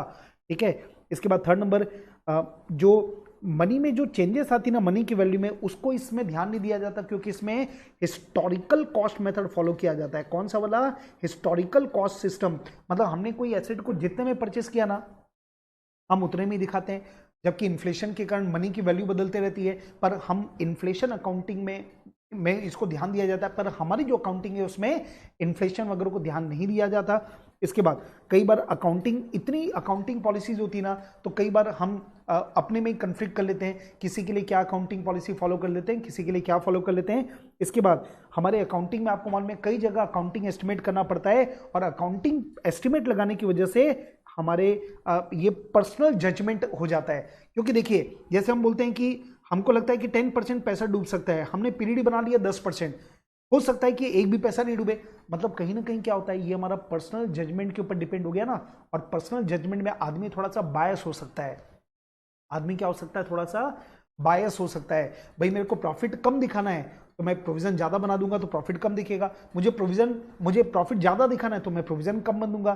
तो जहां पे भी एस्टिमेट आता है ना, तो वहां पे आप थोड़ी सी गड़बड़ी कर सकते हो। और आखिरी पॉइंट है, different accounting policy adds to probability of manipulation. देखिए क्या होता है, बहुत सारी अकाउंटिंग पॉलिसी, जैसे inventory, FIFO method, LIFO method, और सब में अमाउंट अलग लगाता है। डेप्रिसिएशन के बहुत सारे मेथड है, हर में डेप्रिसिएशन का अमाउंट अलग लगाता है। तो इतनी सारी जब अकाउंटिंग पॉलिसी होती है ना, तो इसकी वजह से हम लोग उसमें मैनिपुलेशन कर सकते हैं। ठीक है, मेरे को प्रॉफिट कम दिखाना है, ज्यादा दिखाना है, तो मैं देखूंगा कौन सा पॉलिसी फॉलो करूंगा कि मेरा प्रॉफिट कम दिखेगा, ज्यादा दिखेगा। तो मैनिपुलेशन करना यहाँ पे पॉसिबल है। तो ये सब लिमिटेशन है बेटा। हालांकि बहुत फायदेमंद है, पर लिमिटेशन बताने तो कुछ तो सिक्के के दो पहलू होते हैं ना, वैसे ही हर चीज के दो पहलू तो होंगे ही होंगे। तो ये 6 पॉइंट आपको लिखना है बेटा। ठीक है, चलिए आगे बढ़ते हैं। इसके बाद एक और क्वेश्चन है, हाँ इसमें आपको पूछा है मनी मेजरमेंट कॉन्सेप्ट और मैचिंग कॉन्सेप्ट। ये भी अपने बुक का ही क्वेश्चन है, देख सकते हो आप। मनी मेजरमेंट कॉन्सेप्ट सीधा सीधा मैं बता दूं, इस कॉन्सेप्ट के हिसाब से उन्हीं ट्रांजेक्शन्स को बिजनेस में बुक में रिकॉर्ड किया जाता है, फाइनेंशियल बुक में रिकॉर्ड किया जाता है, जिसको मनी में मेजरमेंट करना पॉसिबल हो। या दूसरे शब्दों में बोल सकते हैं, ऐसे ट्रांजेक्शन जिसका मनी में मेजरमेंट करना पॉसिबल नहीं होता, हम उसको बुक्स ऑफ अकाउंट में रिकॉर्ड नहीं करते। ठीक है, अब अगला कॉन्सेप्ट है मैचिंग कॉन्सेप्ट। मैचिंग कॉन्सेप्ट का मतलब क्या होता है, हम जो प्रॉफिट निकालते हैं ना करंट ईयर में, वो कैसे निकलता है, रेवेन्यू मतलब इनकम माइनस एक्सपेंसेस। तो ये मैचिंग कॉन्सेप्ट ये बोलता है कि अगर आपको प्रॉफिट निकालना है, तो जो भी आपने रेवेन्यू रिकॉर्ड किया ना कि किसी पर्टिकुलर पीरियड में, तो उस रेवेन्यू को अर्न करने के लिए जितना भी एक्सपेंस है उनको भी रिकॉर्ड करो, तभी आपका प्रॉफिट निकलेगा। तो यहाँ पे वही लिखा है 2 point, all expenses match with the revenue of that period. तो मान लीजिए आप 1920 का आपको प्रॉफिट निकालना है, तो 1920 की रेवेन्यू लिखेंगे ना, तो 1920 के एक्सपेंस लिखना पड़ेगा। मतलब रेवेन्यू अर्न करने के लिए जो भी आपने एक्सपेंस किया है ना, आपने अगर रेवेन्यू लिखा है तो उस रेवेन्यू को अर्न करने के लिए जो भी एक्सपेंस है ये आपको लिखना पड़ेगा। तो इसी को बोलते हैं मैचिंग कॉन्सेप्ट। तो इसके साथ हमने खत्म कर दिया बेटा। इंस्टीट्यूट का आंसर आएगा कल, लेकिन हम लोग ने आंसर आपको दे दिया पहले से। आज ही पूरा 100% डिस्कशन खत्म हो गया। तो अब मैं आपसे जरूर अपील करूंगा बेटा, जो मैंने शुरू में बात किया था कि केवल एक टेस्ट से काम खत्म नहीं होगा। अगर आपको कुछ एक्स्ट्रा चाहिए, आप चाहते हैं कि फाउंडेशन में हमको 80% 90% चाहिए, तो जरूर से हमारे 3 मॉक टेस्ट हैं, वो आप जरूर से अटेंड कीजिएगा, और उसका लेवल आपको हाई मिलेगा और पूरे आंसर्स आपको मिलेंगे। ओके, और ऐप जरूर से हमारा डाउनलोड कर लीजिएगा। बहुत सारे वीडियोस हमने टाइम टू टाइम उसमें अपलोड करके रखे हैं। और जाते जाते बेटा, हमारी अगर मेहनत आपको पसंद आई हो तो जरूर से लाइक दबाइए, कमेंट डालिए आपको ये वीडियो कैसा लगा और आप क्या चाहते हैं। तो जो हो सकता है पूरे एग्जाम्स के समय तक हम आपको सपोर्ट करते रहेंगे। कमेंट जरूर कीजिएगा, लाइक कीजिएगा, शेयर कीजिएगा, और अगर हमारे एक्सेल के चैनल को अभी तक सब्सक्राइब नहीं किया है बेटा, तो जरूर सब्सक्राइब कीजिएगा। Bye bye, take care.